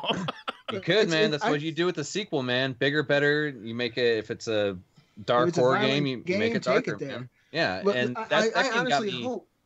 I was just gonna say that game got me really immersed, man. Like, there were moments when, like, I had legit fear. There were moments that I was attached to characters and very invested in their well-being, and so I'm pumped, man. I'm all on board for the feels that come with The Last of Us. The only thing that I'm hoping is that Naughty Dog doesn't cave to the liberal, this political correct culture, that nothing can offend people. Films come out, directors put movies together. As a liberal, that's a microaggression, and I'm really upset about it right now. I'd like you to apologize. I apologize. I know how you guys are. I'm sorry, and I love you. Liberals. And we're in a safe space right now. But films come out, and there's violence in it, and no one really comes out and says, this movie is just too violent. It is the vision. It's the vision of the person who's creating it. If a person decides to put, a black lead or a white lead, or a person who's doing a certain type of thing, or a movie that's incredibly violent, or a comedy, that's what their creation in their mind was. And who are we to say that it's the wrong thing? Max Scoville from IGN said, this is not the direction that The Last of Us needs to be going in with all this violence. You didn't create The Last of Us. Last of Us 1. Think about that game. Remember that game, man. It was a violent, horrific it sure world. Was, man. And what that did, man, was that it set up like a place for these characters. You felt real danger in that game. Like, you didn't know what was going to happen at any point in time. This trailer was amazing. I know that a lot of people are hating on it, but I thought, like, it sold me on The Last of Us 2 much more than Ellie playing fucking guitar on the end of a bed did. I'll tell you that. Oh, really? I don't know. I agree. Gary, I'm gonna have to heard be. you say anything, Gary. What are your thoughts? I'm gonna probably have to be devil's advocate there. And again, not trying to be topical or not trying to say anything now. I'm not really a sensitive person. I'm not offended. You know, you want to show me breaking a woman's arm, you know, do it. Put a claw hammer in someone's head, whatever. You know, it's kind of, it is what it is. Yeah. But for me, I liked the intrigue and the mystery. Okay, my brain reacts far more to things that I don't see or things that I'm thinking more than things that you show me. You know, you can be as visual as you want. I think that's a lazy storyteller's tool. Gary, if they show it at first, they don't have to ever show it again, because you The know shock value the is threat is there. No, I mean, it could be shock value, but it sets up the precedent of here is the threat. Once you show it once, you never have to show it again. You already know that that threat is there. And that's what a lot of people are thinking, that this scene is like Ellie's mother, right? Is that this is like kind of like, this isn't the present, it's the past, and like these are the bad guys you're going to be fighting, and we need to set up like how bad these fuckers actually are. Yeah. I mean, they could be. I personally was more interested in the guitar scene that you talk about, because the song I found was moving. The performance I thought was really strong from Ellie, and the you know, the blood dripping from her, the house of corpses, and the ghost, you know, the shadow of Joel or the ghost of Joel, we don't know yet. That to me had a lot more questions there. I had that there just looked like the world's very gritty, the world's very violent. There was some torture porn in it, and it's like, well, I don't know. It's just to me, my I look at it like this, Gary. It's like the new It movie that came out. That, you know, it was a PG-13 film, but it did show a scene where at the very beginning of the film, a little boy was snatched into the sewer. Georgie, his arm was ripped off. And, you know, it happened all within the course of 4 or 5 seconds, but his arm was ripped off and the kid was, you know, crawling away, and he got yanked into the sewer and eaten alive by this clown. It sets the tone. It lets you know exactly what you could expect in that world, that the gloves are off. And it didn't make the film a bad film. It didn't make it extremely, you know, gory or too much. It just let us know that within the parameters of this creation, this is possible. This is what you can expect. I don't think The Last of Us 2 is going to be just, you know, like Hostile or something. I think that they're going to have cut scenes like the one we saw here that will, you know, show things that happen in that type of environment. And then we're going to go on through the game and play it like we did in the original, throwing bricks into people's faces and probably smacking people in the head with hammers. You know, if you have a game that's that visceral, you actually play the game and you're smacking people in the face with bricks, these type of things can probably happen in cut scenes. And I don't think they went too far at all. But I did like the song. Yeah, fair enough. Just my take on it. That's all. Finally, the biggest game, without a doubt, that they mentioned had to be Guacamelee 2. Absolutely, game of the year, whatever year it was released. It was a fantastic game, Metroidvania game with Mexican luchador vibe. I still haven't played that. God damn, Beasley, it's fucking awesome. I got it on so Vita and PS4. I still haven't played it. The only thing I'm kind of not happy about is that this is a PS4 release or a PS4 game. I want this thing to come to the Vita into the Switch. This needs to be a portable game. Yeah, I think it'd play really well on the Switch. Yeah, the Switch for sure. Yeah, I'm not going to say no to Vita. I kind of have learned to hate and loathe Sony more and more each day. Like the fact that before this conference they said that they don't see portable gaming as a viable platform, I think is kind of bullshit. Well, exactly. It's kind of bullshit when you see what the Switch is doing. It's just like Sony can't figure it out is more the point there. I mean, they had a great platform with the Vita, and they pretty much hung it out to dry. So, yeah, but whatever, man. I mean, I played Guacamelee on the Vita, and yeah, I mean, it fucked up my fingers something fierce because that game was hard, and you had to hit every button. Every button. Professional claw.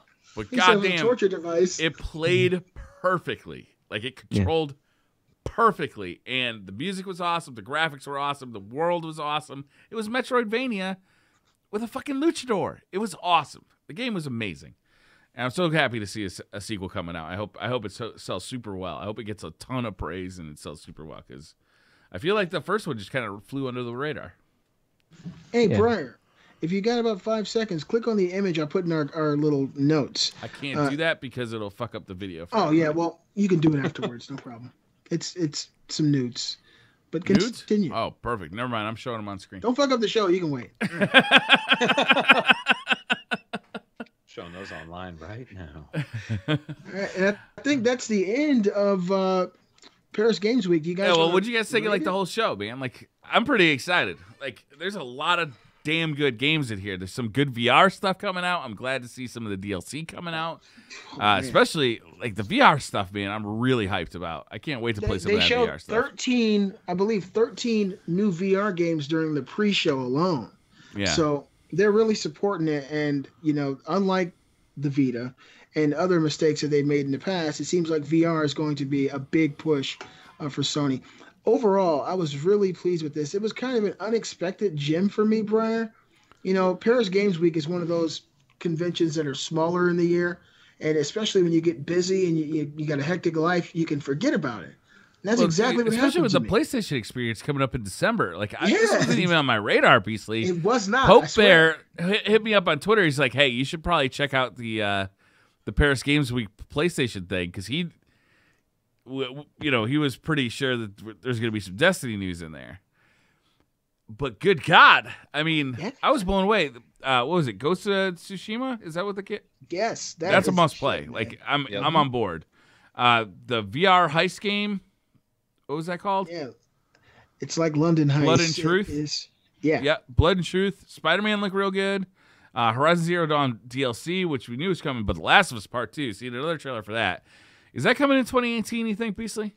That's 28. I would suspect sometime in late 2018. You think holidays 2018? Yeah, they're pushing that. You think they'll continue to do multiplayer on that? They fucking better. They better. They better take away those bitch bombs. That's what I'm saying. They better add more. Call every weapon a bitch weapon. I was totally caught off guard the day of this event. I was at work and I saw some things on Twitter. I was like, "Is Paris Games Week this week?" I was like, "It's today?" Oh my God! And then when I looked, I expected very little from Sony, because it's really hard to keep people excited all year long when there's 5 or 6 of these conventions and conferences they have to show stuff at. But they showed so much stuff that I didn't expect. All the VR love, and I did not expect to see anything new from The Last of Us 2. Of course, I'm a huge fan of Horizon. Ghost of Hiroshima. I was about to say Hiroshima. What is the title of it? Tsushima. Oh man, that was one of the first games I saw that kind of blew me away.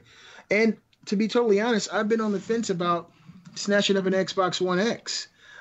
Because I've been watching a lot of videos and looking at some of the comparisons between that PC and PS4 Pro, and for the multi-plats at least, this thing is pretty damn awesome. And when I watched this Paris Games Week, I came back to my senses and I was like, these are PlayStation games. I can buy a more powerful console for home, but none of these games are going to be on it, and it kind of brought me back around and made me look. This is where the games are at for me. This is my ecosystem. And Paris Games Week, it kind of blew my mind. Yeah, they look good. Wilson, Gary, what you guys think? I think that we've got 3 more topics and we've got 20 minutes to deliver them. So a natural transition and a challenge for us right here is The Last of Us 2 looks to be a game that has a strong female protagonist in Ellie. What do you think of gender choices in gaming? Beast, this is one of your topics, isn't it? And I thought this was an amazing one, and I think we should give it the time it deserves. Perfect transition, and very, very true. So, gamer gender choices. This is something I think about every now and then. What is your preferable gender to play in a video game, and does it really matter at all? So for me, I have this pretty standard rule that I choose. Any game that has multiplayer or competitive modes, or just a character for an RPG, I'll usually pick the opposite sex. Why? Because I'm a man and I'd rather spend my time looking at a female than another man. That's just, to me, it's elementary in my mind. And I've been that way since I was a kid. I'm a dude. I don't want to walk around looking at some guy's shoulders the whole damn game. If there could be a nice chick to watch, and in my 40 years of life, or almost 40 years, it really hasn't failed me. I've been enjoying playing as female protagonists in Destiny and my fighting games and anything else, and it really hasn't steered me wrong. But I want to know you guys' thoughts. What do you choose? Is there a rule that you guys go by, or do you just choose whatever it feels like for the day? Yeah, that's kind of my thing. It just kind of go with the flow. With Destiny, I had made like all male characters like the first time I had played through, and I ended up deleting one of my hunters and making a huntress. She's a bad bitch, dude. She's so good. Like I felt like, I don't know what it was about like the female hunter and like the movement and stuff like that. It just felt a little bit more natural or whatever. But a game like Conan the Barbarian, I was playing as a dude because you can make your dick like as long as your leg, and you best believe that thing was dragging in the dirt when I was off questing, dude. You best believe. Yeah. And they took that shit off consoles, man. They did, man. The dick physics. Can we talk about the dick physics in that game? The way, I mean, like even if there was like a breeze, it would start to kind of like drift to one side. Like it was made of like that's helium. You know, it would just float and flap in the breeze. It was it was more of like a cloth that was just hanging. Like sometimes it'd have a mind of its own. I got it to like rubber band like halfway across the map one time, and I don't know how. I was watching Mr. Moon Wilson. It is one of the first time I tuned into Mr. Moon. And he's just running, right? And like no big deal. He's running. And I'm like, wait a minute. Is there a dick flapping between his legs? And then he stopped and he crouched. And yeah, it was a dick because he was like it hit the dirt. Camera.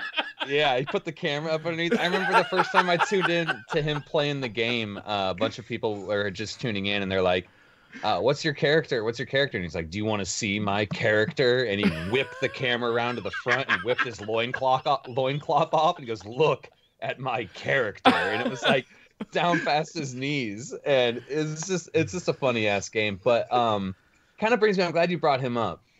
He does a lot of things in those kind of games where it's role play. Yeah. Where you pick a character, you pick a personality, and you stick with that personality while you're in game. You do not break character. So I could be a very timid person.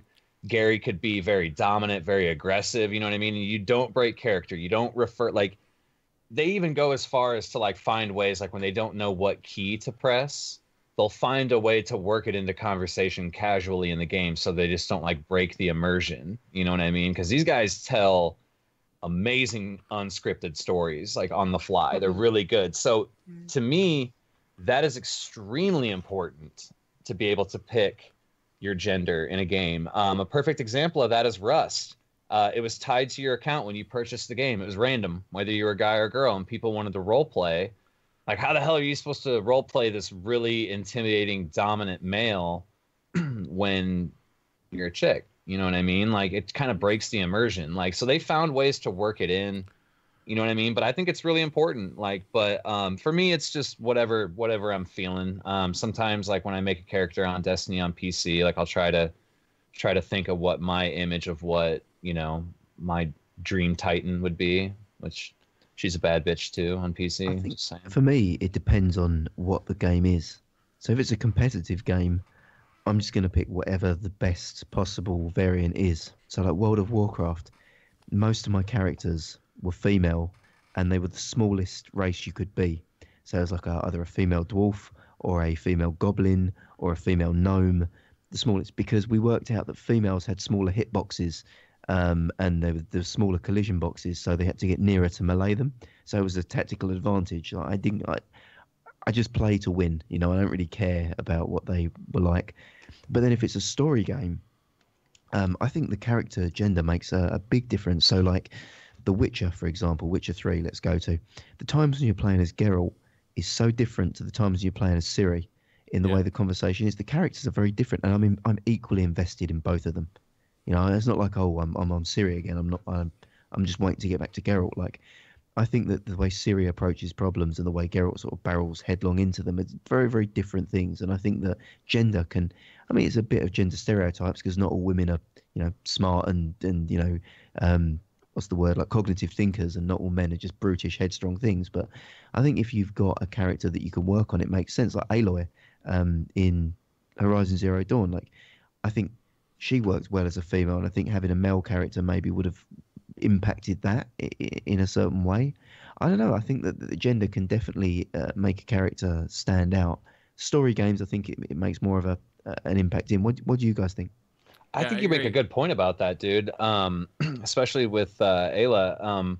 I felt like it was, I don't know, it's more compelling when it's like, you know, this, I hate to say it, but, you know, she's very pretty. She's very soft. She's very delicate looking. You see out there just getting dirty, getting badass, just like taking out big, beefy meathead of dudes with bows and arrows and stuff. And there's something very attractive about that. I'm not going to lie. Like, it's really cool to see a woman succeed in, you know, Horizon Zero Dawn. It was very much brutal male society was, you know, calling a lot of the shots, you know, and she came in and did her thing, and it was really cool. But like with a game like what Gary was saying, where if it would give you a tactical advantage, I'd be all over that. Yeah, I'm all about the tactical advantage too. If I know that there is a tactical advantage when I'm making that character, I'm all over it. If it's a smaller hitbox, if it's like in PUBG, you're just a little bit thinner, so you hide behind a tree a little bit better. You know, like any tactical advantage, I don't give a shit. You know, I'm not sexualizing this character, basically. Like I can't remember last time I had like sexual thoughts. Advantages. What's that? You go at it as an androgynous character with advantages. Well, it's polygons. It's not an actual person. The person that it becomes is based on what I bring to the table most of the time, because if it's already got personality, then it's already an assigned gender. So usually when I'm assigning a gender to a new character,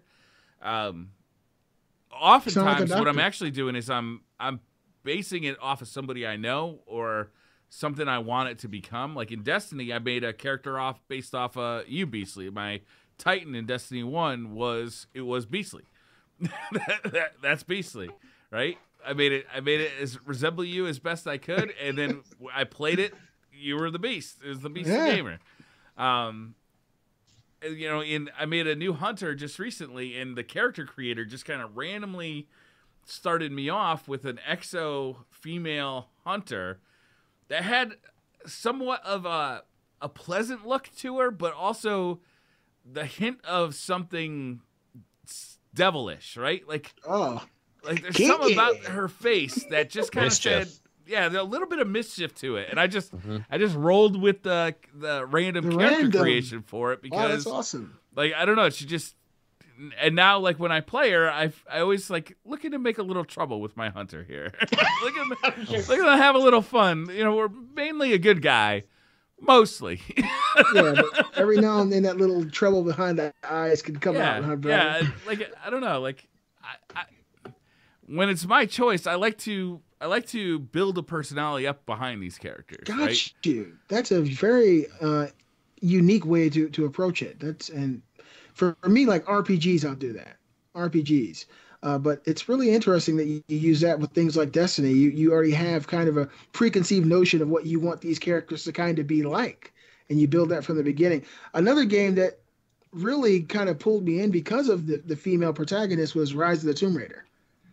That was fantastic. Yeah. You guys know what it's like to be a male, and the way that they presented this character and built her up over the course of the game, she came across as a very real and believable character. And when you're out there in the world going through shit and she's screaming out in pain and all this stuff, it seems so real. Yeah. And it's part of the manly experience, at least for me. I protect women. I have 4 of them. I'm glad you brought that up. Like, I'm the same way. I get protective over my female in-game characters. Protective over women. Yep. And so it's like when I'm playing that game and she's going through that shit, part of me is like, oh, I'm fucking failing. Yep. I got to protect this chick. And that's another... Go ahead. About a callback as well to a recent game that I think we all would have an opinion on if we brought it up that we probably overlooked now. It was a great title though, but Hellblade, Senua's Sacrifice. That works so well as a female character because she had motivation to be a female. I think that as well wouldn't have worked as well as a male character, which served the story well because she had her boyfriend, her husband? You think that's some sexism coming into play though? You see a female as being more vulnerable so that you're more protective of it? I don't I see think a it is, grieving 'cause I widow don't- more vulnerable. Yeah, that's what I see it as. I Sure, saw her sure. as she was, she was given a role by her father, and her father was, abusive to her mother and all these sorts of things. Not going into deep spoilers there, but she's got roots in her psychological state. And I think that were she a man, maybe her father would have just been happy with her being a hunter and going out and doing those things. It's because she had to fight oppression and other things there that she was a strong character. I don't care that she's vulnerable at all. I don't have what you guys have in terms of protecting a female. Like, she can fight her own battles. I'm fighting no one. I couldn't fight anyone if I tried. So for me, they're on their own. And genuinely think I related to her as being like a vulnerable character. I'm a vulnerable person myself, and I felt like we were both in that psychological state trying to get through it all. I found Hellblade very scary, actually. I really was nervous in that game. But I just get protective over their honor. Like, yeah, they can fight their own battles and stuff like that, but like it's like their honor. Like if I'm playing like The Witcher, when I'm Gerald, I'm a creepy old man. I'm going around, I'm stealing shit. I'm looking through windows and stuff, seeing if I can go in there and take stuff. I'm doing shit I'm not supposed to. But when it's the flip side and someone, says something sexual to my character, you know what I mean? Like I get defensive over their honor. I don't know why, but like I'm just that creeper with Gerald, man. I'm always doing mischief. I'm talking shitty to people. I'm a hard ass, and then I take like more of a respectful tone on the flip side. But God, Witcher's so much fun, man. Witcher's so good. I want to play The Witcher. Stealing stuff in Witcher and Oblivion is so much fun. Oblivion, steal everything you can.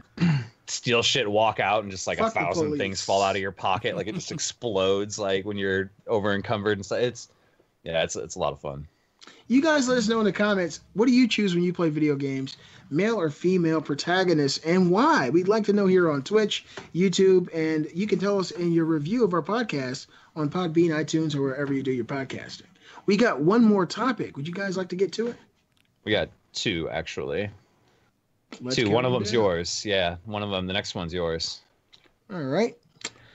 Cheating the system to game. Now, everyone has been guilty of this, at least I would expect, but I would like to know, have you ever called in sick to work or missed an important engagement to play a video game? 100%. I have called in work. I've called in school. I think I've with dinners with significant others, parents and stuff like that. I've bailed on. I've done it all, man. When I'm into a game, when I am into it, when I get home from work, like I cannot be fucked with. Like that is what I'm into. That's what I'm coming home to experience. And I've done it all, man. I've called in work. I've called off just about everything to play games. Now, just to make sure your coworkers don't watch this podcast or listen, right? Okay. Old coworkers. I'm my own boss now, so I gotta go to myself man. and be like, "Do you really want to get paid today?" Fuck it. I guess so. Living the Yeah, dream. fuck it. Living the dream. I do this now, man. I'm with Wilson. I pretty much work for myself too. I mean, I have a bunch of jobs. I do the photography thing, and that's definitely scheduled by a boss, and I don't miss that. But man, like there's times where I'm playing Destiny 2 right now, and I'm having so much fun that I'm like, you know what? Going to the post office, open that PO box, can wait. I gotta play some video games right here. I'm having a ball. I've been having a ton of fun. All the bag of dicks that everyone wants to send, you can wait. Yeah. Dicks by mail. Dicks by mail. Call us. Dicks We by need that. mail. I've The only actually game- done it. Go ahead, Gary. I was going to say the only game that's ever done it for me that Wow. has genuinely had, that has genuinely had an impact on my life has been World of Warcraft, like a lasting, perceivable impact. Like I genuinely think that my grades and my job and my position in life is worse because I played World of Warcraft. Like I had a friend who dropped out of school to play WoW. Like that's as bad as it got. Like he was midway through his like senior years and just was like, nah, like, I'm gonna play WoW now. It just like stopped going to school and Has just you stayed at talked to home. him recently? Is he okay? He's self-employed as well now. He's his own boss. He does fitness, but like, he kind of just stopped going to school and spent a year just Fuck it. mainlining WoW. Yeah, We out. just like Yo, There was a I'm lot of, surprised like- that I didn't see in the topics this week Classic WoW coming. BlizzCon. I was going to put BlizzCon in, but I thought you guys wouldn't let me talk about it for 10 minutes. So, like, I mean, BlizzCon we would have was made fun of you big. for sure. Yeah. Classic, man. If we don't play WoW before, sorry, I was going to say, if we don't play WoW before, then we all have to make a character on Classic WoW, and that's when we play as a crew. We got to do this. I think we should do this. Can we do this I'm this down week? to do you it. think we can do WoW this week? I think that's going to be a fucking hilarious stream. Here's always the down. deal. I'll do WoW, but if I go too fucking deep, you guys got to pull me out. You got to get me out of there. Shit. Well, Is it should like we have a that? conversation with Sam first? You need to tie a rope around my waist and yoink that motherfucker if I'm still in there after. Get me the fuck out, man. It's deep. I've actually called off work. I think back in the past, I was actually self-employed in the early 2000s. And I think I may have missed about 5 days in a row worth of work playing The Elder Scrolls Oblivion. Now, back then, I was very similar to the way I am now. I bought the game, and I never played a Western RPG. I think I had Morrowind on the original Xbox, but I did not like the way it looked, so I just said, no, I'm not going to even fuck with that. But I started to see in all the game magazines online how amazing Oblivion looked. So I said, it looks like the real world. I got to buy this. So I bought it. I brought it home, and I didn't really understand what I was supposed to do. It's just an open world for you to go and explore and do whatever you want. And so I went and bought the Oblivion, the Prima guide. It was like a Bible, like that thick. And I spent a few days just reading through the book. And after about 3 or 4 days, I was like, this is the best game ever made. And so I started jumping into the game. And I missed about 4 to 5 days worth of work because I just sat in my room. I didn't do anything. I don't even think I fed my kids. My boys were young. I think I was like, go get some bread, get some butter. Leave me the hell alone. And I fell in love with that game. Nowadays, I really don't have to do it. You guys know I work all the time. And usually I'll plan a vacation day around like the drop or the release of something amazing. Yeah. And so I really don't have to. I get 4 or 5 weeks a year vacation. So like if there's something really big coming, I'll try to plan ahead and play it that way. But yeah, man, Oblivion was my shit. That was my jam back in the day, man. Game got me too, man. When it first came out, I was doing construction. I was doing concrete at the time. I definitely called in a couple days of work. I lived like 30, 40 minutes away from where our job sites normally were. And I called and I was like, oh, man, I didn't think we were working. It's pouring down rain here. And like it was, but it's 40 minutes away from like where the job site was. So I was, what's your excuse? It's just raining. I figured we weren't working. It's playing Oblivion. Nothing wrong with that. No doubt. Last topic. This one's Wilson's. Wilson? All right, boys, let's get down to brass tacks here. The world wants to know, all right? Marry one, fuck one, kill one, Revolver Cast Edition. So what you have to do is you have to pick someone from this cast who you'd marry, who you'd fuck, and who you'd kill. This is getting real, boys. I've already given this a lot of thought. Daily. I would definitely fuck Beastly, 100%. Oh. And I think we all know why. Once you, what's the saying, Beastly? Once you go black, you never go back. I think it's once you go black, you're going to need a wheelchair. And then this was the hard one, That man. fucking 30-inch python he was talking about earlier. Suddenly, this was a tough one because like I kind of wanted to sleep with Gary, but it'd be like a hate fuck. You know what I mean? Like one of those. Trying to put me in my place. You know what I mean? It would definitely be one of those. So I went with Beastly, and I think I would marry Briar because he's a good cuddler. He's very good at cuddling. He's nurturing. I do like cuddling. And I just have to kill Gary, man, because there's no way that we could exist with me playing with controller on PC, man. There's no way that relationship would ever work. Months of repressed hate just being let out when you batter me to death with a DualShock 4, isn't it? I got the Last of Us trailer with a DualShock 4. Gary's dead. Gary's dead. Yeah. Gary would have to die. And it's not because I want Gary to die. It's just that I think we'd argue constantly. I'd say, Gary, let's watch a horror movie. No, I can't. Gary, come play PS4 with me. That fucking peasant. So Gary's fucking dead. Okay? That's an easy one. I'd have 3 to for 3. Jesus. I'd have to fuck Wilson because he seems so He seems so mysterious and full of life. And he's young, too. You just want to stick your dick in that. You're right. And I would have to marry Briar because Briar, like Wilson said, he pegged him. I've known Briar for years. He's a great listener, and he's very informed and informative. He can, give you some great advice if you need it. And if things are going wrong in your life, Briar will come and pat you on your shoulder and say, hey, it's going to be all right. I love you. And I can live with that. So, in the alternate reality, Gary would be fucked. Wilson would get fucked. And me and Briar would get hitched. That's awesome. I mean, I thank you. But I'm not going to lie. 2 for 2, Briar. There's no possibility I'm having sex with that 30-inch python. I have to kill you, Beastly. I have to kill you. Put it down like Old Yeller. I don't want that thing anywhere fucking near me. You got to cut the head off because snakes. Gotta put it down before it bites someone. I would marry you, but you might just get a little frisky one night, and all of a sudden, I'm getting a Mr. Hands. Oh, God. So, I'm going to marry Wilson. Wilson brings out the best in me. He really does. When I'm getting pissed off, too. Wilson is a calming force. When I'm doing stupid shit, Wilson brings me back, right? Like when we're playing trials and I'm off doing my lone wolf thing, he's like, "You're all alone out there. Come back, hold dicks." And yeah, I do. I come back to Wilson. You hold that dick. But I think Gary is definitely my fucking girlfriend. Gary, we are going to fuck.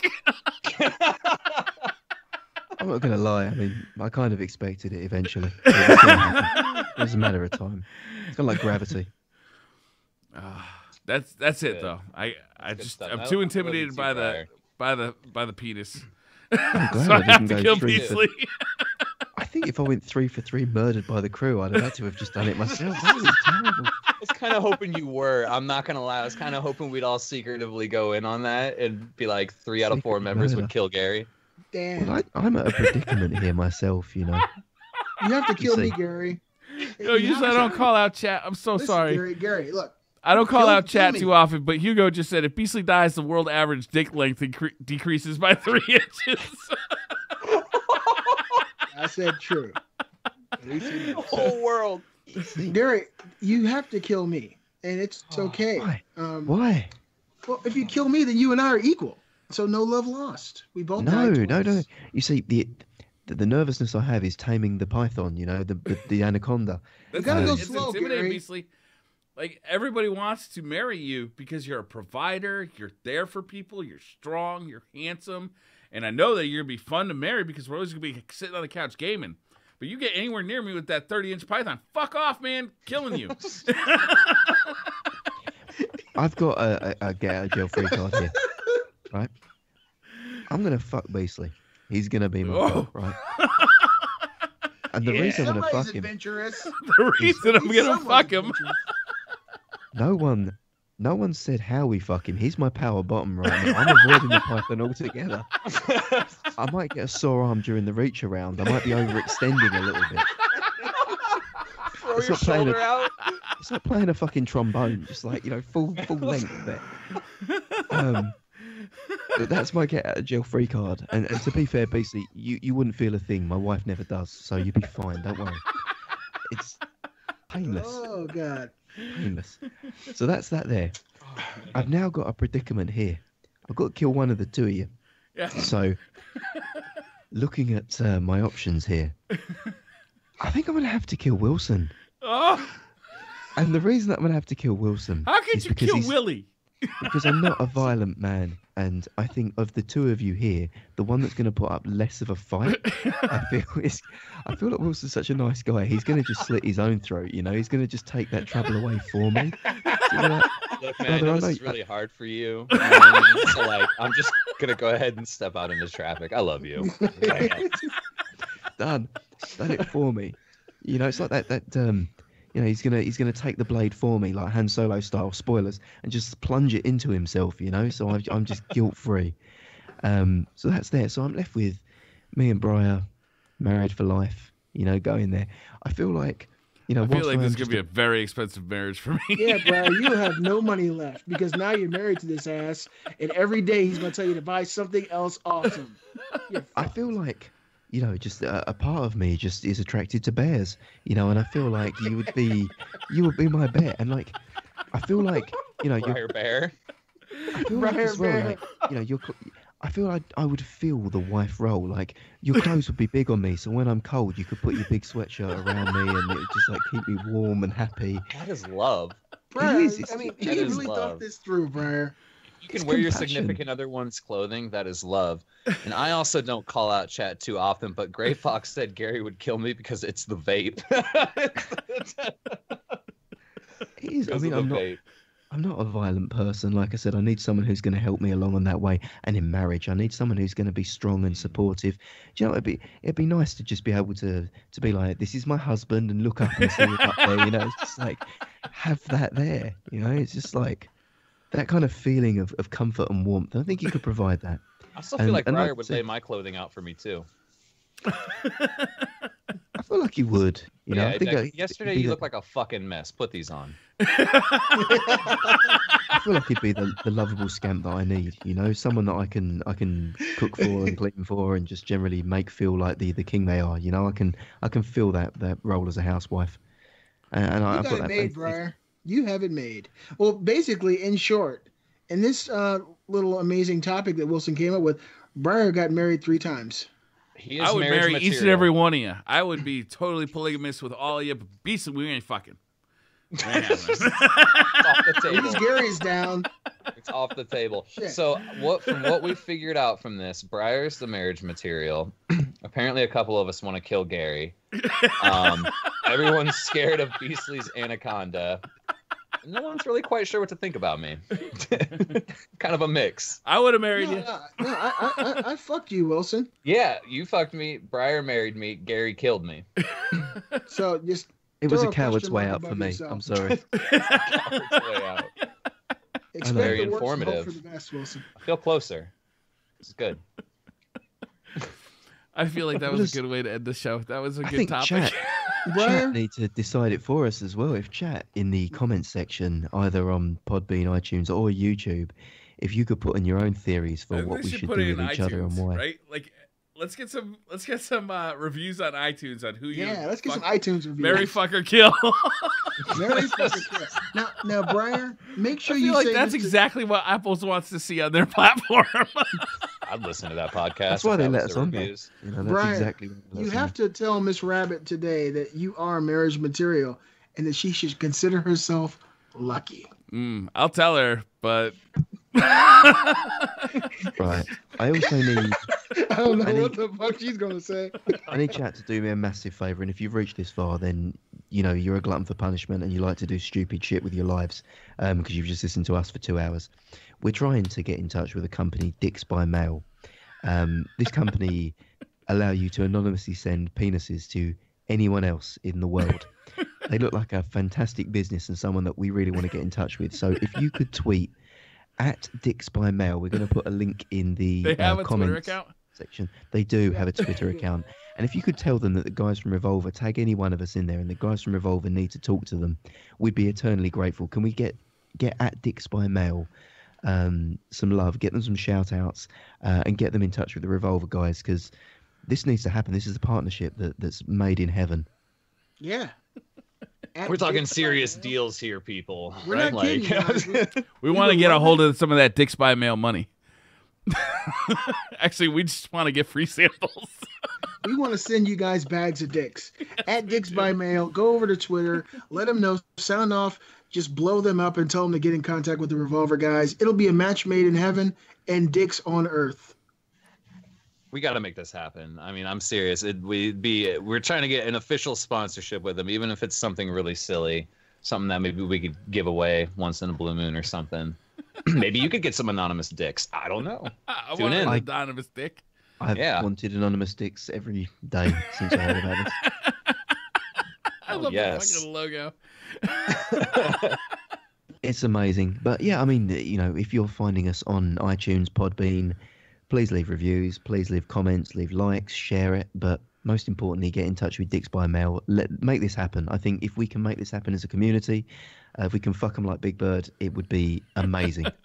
Birds, because there's Let's a lot make of that dicks. dream. Let's make that dream happen. I've got to start ordering spring-loaded dick bombs more often. I don't know. That was awesome.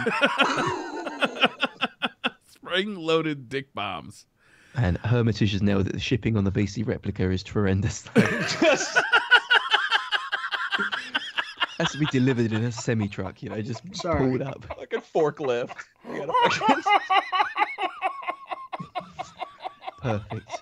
Perfect way to end the show.